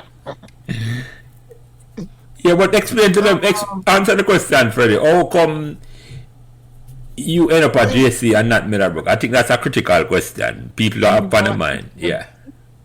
Ended up at JC was I wouldn't say it, but it was accident. And that's something that I wanted to do. But when I came back and started teaching at Meadowbrook, it was a little bit difficult for me in terms of how things were going with the classes, because they didn't want me to come back to actually work with him to understand his program, and then I would continue the program after he would leave. But I couldn't do it because what happened is I was now teaching geography, history, and helping with the PE, coaching Coles cricket, Coles football, and all of these things. It was just too much. I couldn't Right. really manage it. So Mr. Here went to them and said, all right, you should take the geography and just leave me doing history and the PE. The head of the geography department said, no, she can't do that, and everything just work out. At the same time now, JC was courting me to come to JC from 2 years before. Miss McLean, I know that too, because she actually came to me and said, you're not going to JC. And then JC have me coaching the goalkeepers when I was still at Meadowbrook. Then Mr. Taylor and Jimmy Sinclair, Ian Forbes offered me something which was at my age, because at them time I was still just like 20, 21, 22, I think. They make you a godfather offer. And they made me an offer. Can't refuse. Very hard to refuse at the time, based on what I was doing at Meadowbrook and the work I was doing. Right. Because Fair I enough. Fair enough. was teaching half a history class at JC, half a history. I was the full-time teacher of history, half. And I was teaching some PE classes. I would coach the Pepsi football team, it's under 13. I would coach all the cricket. And the money that they were giving me was way, way, way above what Meadowbrook could offer. That's a young. And that's the power of the big schools. Yeah, because they wanted me from 2 years ago. And Farrah Forbes now, who live near to me, him keep telling me, come, we're going to give you this, we're going to give you that. And then Jimmy he's Sinclair. a good guy. I know him too. He's a good guy. Jimmy Sinclair at Champs now, sat down at Champs and buy peanut and buy everything. I mean, and watch Champs, watch the 100 race and everything. And they offered me, they made offer anything I do after 2 o'clock, they pay me by the hour. Everything after the, and the hour pay per hour was way up there. And then I would do so much things so I could accumulate a bag of money afterward, because the Coles football would be like for 2-3 hours. The cricket was every day. I was assistant coach to the Money Cup team, and it just happened. So that was basically it. But on that point, I never turned my back on Meadowbrook, never. Because I was still going back to Meadowbrook, assisting, getting people scholarships. I was still getting them equipment, all kind of different things. So I never really left Meadowbrook. I was not there physically, but I was there mentally and otherwise. Gee, you're supposed to know that still. But I was still. Yeah, I know. I know. Steve. I understand that you have to take the opportunity. Let me interject as a Jerry and Freddie. And Freddie now I say this. But me can say, because me talk to Freddie before me started doing this. Because I try to put a little book together about my time. I made a book with Mr. Ear. I don't want to know how Mr. Ear relationship with Freddie. I mean, Freddie talk for about 4 hours. And me get the impression after me talk to Freddie, right? Miss McLennan was Freddie godmother. I'm God and Angel. Miss McLennan left at the same time I got JC. And Freddie never know Miss McLennan. That's why I asked the question the way I asked it earlier, you know. It's almost like I wasn't so certain that she just reached retirement. It's almost like I think say it was a Paris school for Escarta Road. Because my impression is she was grooming Freddie for bigger things than Meadowbrook. Maybe not at the same time, but eventually maybe for bigger things, you know, for run the sports department and ultimately maybe in charge of the school. Because I have the same mindset like she and love the school and love for build the student them. And the fact that Miss McLennan leave, we don't really know, and I don't know. I mean, I cast no aspersion. This is just my theory. I say, I think if she was there for a little longer, despite the half of a JC game, Freddie would have developed a longer term relationship with Meadowbrook where because I leave and go away, you know. Freddie migrated and spent about 4 years at JC in the 80s and leave and come back. He was in touch with JC and him half, and when him started winning up the trophies in the 2000s, I'm second stint at JC, that, you know. But because that relationship was never developed at Meadowbrook because that critical period there when Miss McLean wasn't there, with the foundation that they lay. We can't stop talking about her, Freddie, may I tell you, because the good thing about the whole thing. is Freddie is an example of the caliber of the school and the kind of people that we Yeah. can turn out. Yeah, The yeah. people we turn out. Freddie's success was without happening anyway, based on the foundation that he had. Definitely, definitely. And I said that to him, That's right? why I always tease them. Keep I saying always Yeah. tell them, one, and it's you know, true. Oh, Gerald, we can't come. what I brought to JC was directly from Middlebrook. And when JC saw it, they acknowledged it right away, and they did everything to make sure, they get me there. Because when I left JC, I was at JC for 7 years. No, not 7, from 83 to 89. And when I was in America here for so long, they still keep coming at me. Till when they realized that they couldn't win the Manning Cup, they didn't reach the semi-final, the second round of Manning Cup for 2 years. They make an all-out effort to come and get me. And they said they would match anything I was getting in America, they would give me. And more.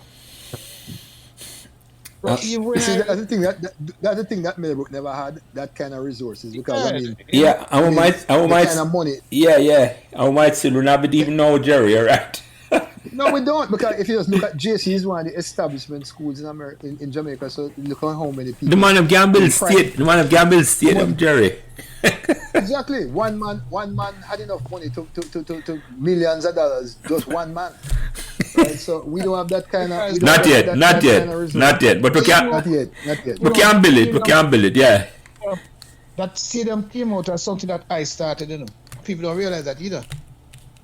Because while I was postmaster, I started what we call a sports development committee, who does raise funds for sports alone.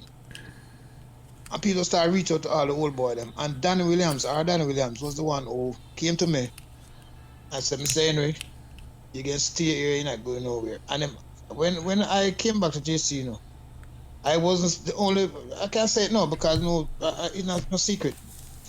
JC was paying me a full teacher's salary to begin with because they want me to tie up with ministry. I wasn't teaching.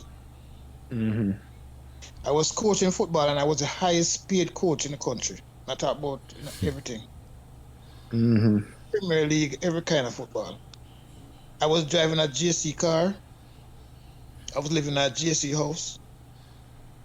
And everything. So I don't spend the money when I was at JC. And JC can't do that because JC paid the Manning Cup coach for the entire season, Give them a place to live and all that. But before that, Middlebrook won't be able to do that right now because we don't have the kind of old boys at JC. No. I mean, JC, that school, how much 100 years old? I'm telling you, how many prime ministers went to JC? I mean, at least 2 or 3 that I know of. Three, and some vote for ministers. JC own Grace. Grace Kennedy, the business, yeah. Private company with the people, the family who's put up the stadium. It's a cement company, people them and and so on. Them will run that. Ashnaim them.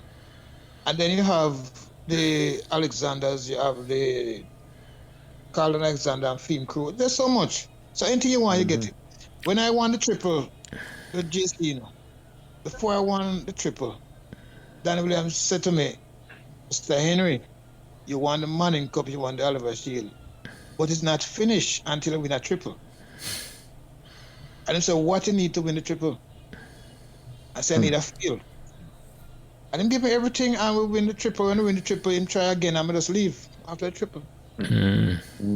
Because, but as I said before to Jelly and everybody else, I think I still get habit from Middlebrook, So, Gigo, you're wrong on that one. Yeah. I have to win it at Middlebrook, and I've been started. I'll have it in. All right. I'm a plan in mind. I'll be seeing me coaching. I'll accept being wrong on that one. Yeah, we want to start up again. We're ready for this. And if you need any help, you know where to turn. Coaching at Middlebrook again. Yeah. I hope that's good news, friend. So Becky. Yeah.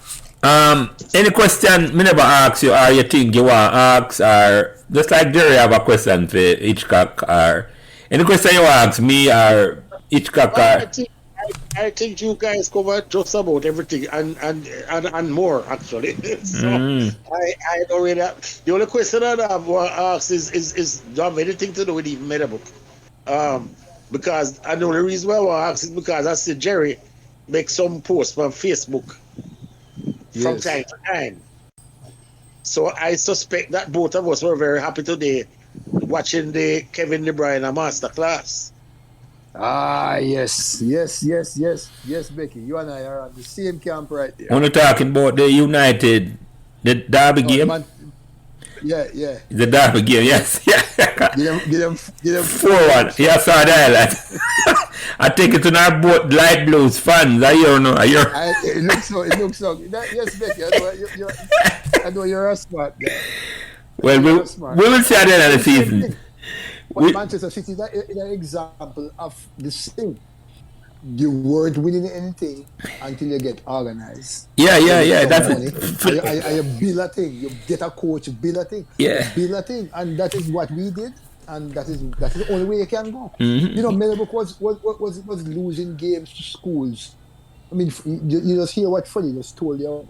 And even before Freddie time, it was happening. When these traditional top schools that, you know, Meadowbrook is 1959? 58, yeah.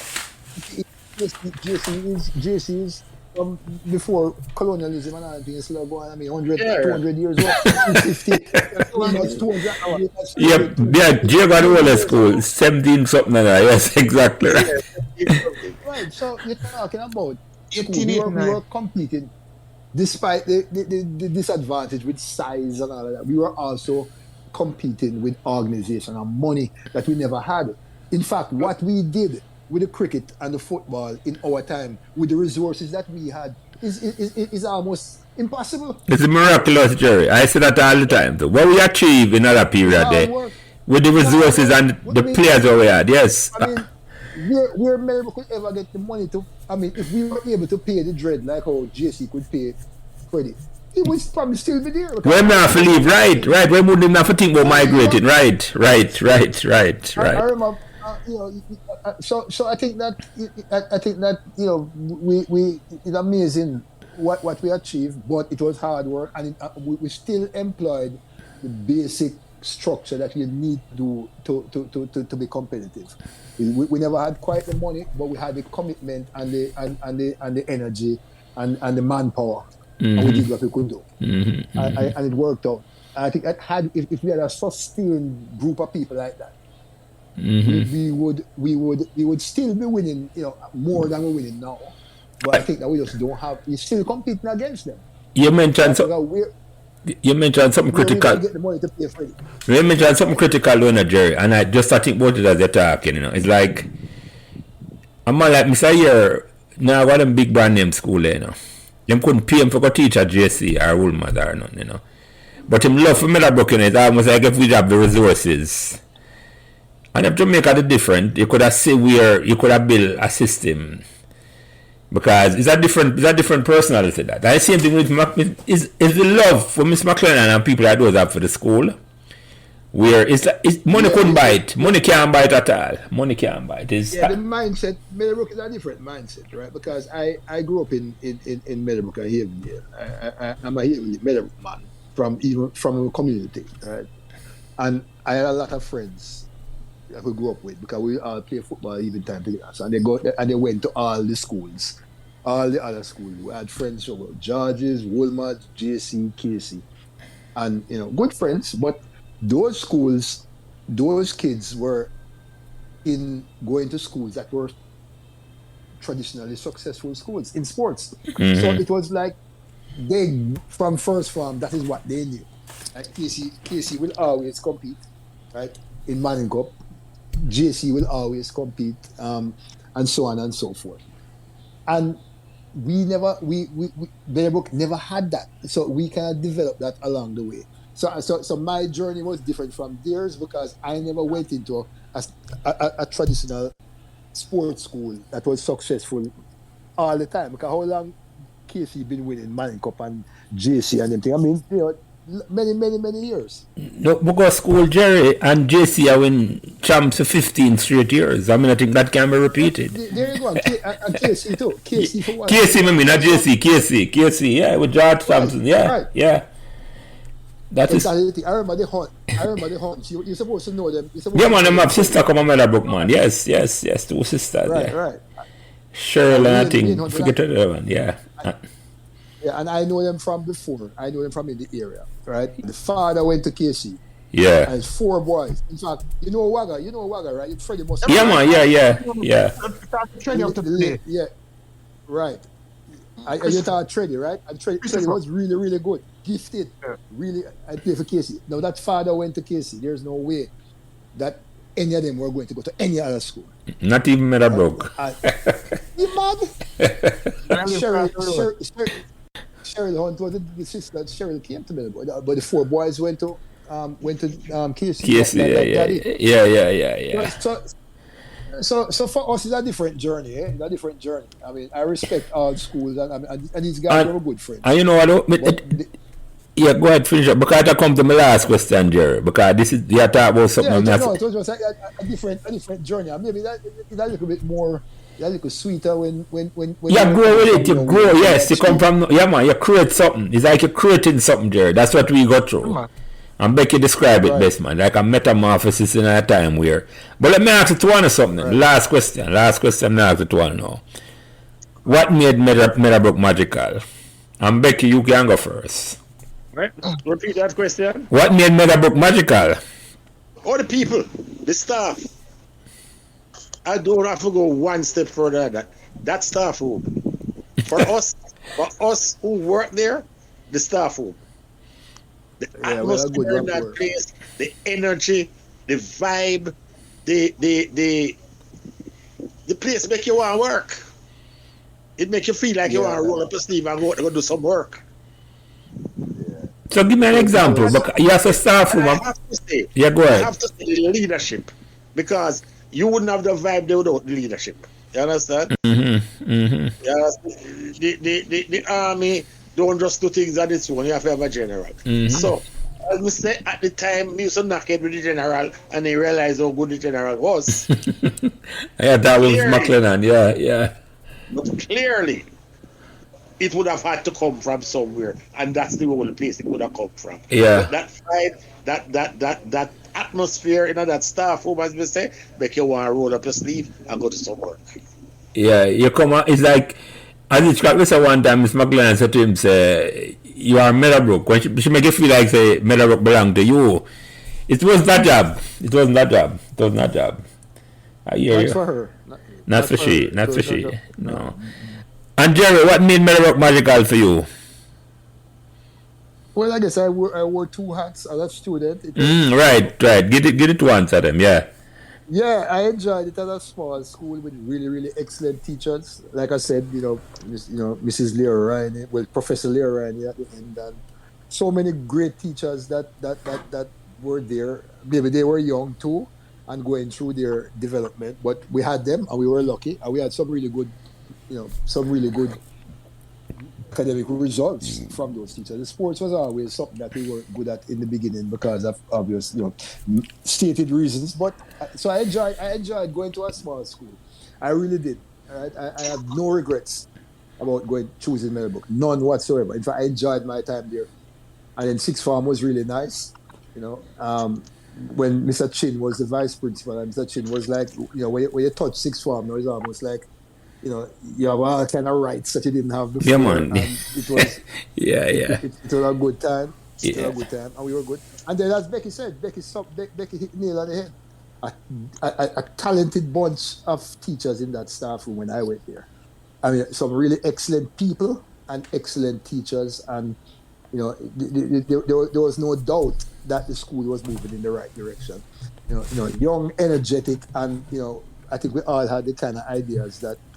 The 70s and the 80s was a progressive time. People were thinking, different from the traditional time. They were like, every man has worth and every man has value, and you will try and find, the good in every student. You will try and work hard so that everybody, whatever the problems, you're going to try and overcome them and build good students and get good results. I think we all had that desire. I think that we really believed in the students. And I guess at our time, we were at the right age and at the right time. I do believe that, the youth, the amount of younger staff members kind of balance out the older ones, and it can work well.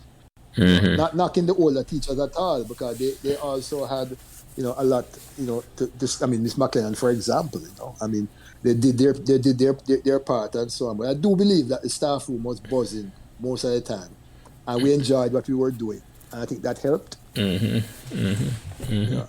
you like what you're doing, like Freddie, I'm sure Freddie can attest to that. If you like what you're doing, you go to work, and you look forward to going to work every day. So So I thought it was excellent. From my point of view, both stints at Meadowbrook as a teacher and as a student. As a student, You wouldn't change that for nothing at all. No, I wouldn't. I would never. I'm happy with my choice, and if going back to those times, I would make it again. Yeah, well. It was a good move, and my brother came there too, and he enjoyed it. I'm sure he has his own stories. Yeah, and we'll get to mine eventually. The Meadowbrook has produced quite a few musicians too. Don't forget that. My brother, Red Rat. Yeah. What is Idonia. All right. Quite a few. Sil, who is an engineer and studio. So a lot of people that I kind of transitioned to that business after a while, so I got to know. But yeah, we were we did everything. We have Meadowbrook has a little foothold in virtually every part of society. Yeah, man, we punch bigger than our weight, man. We punch bigger than our weight class. Definitely.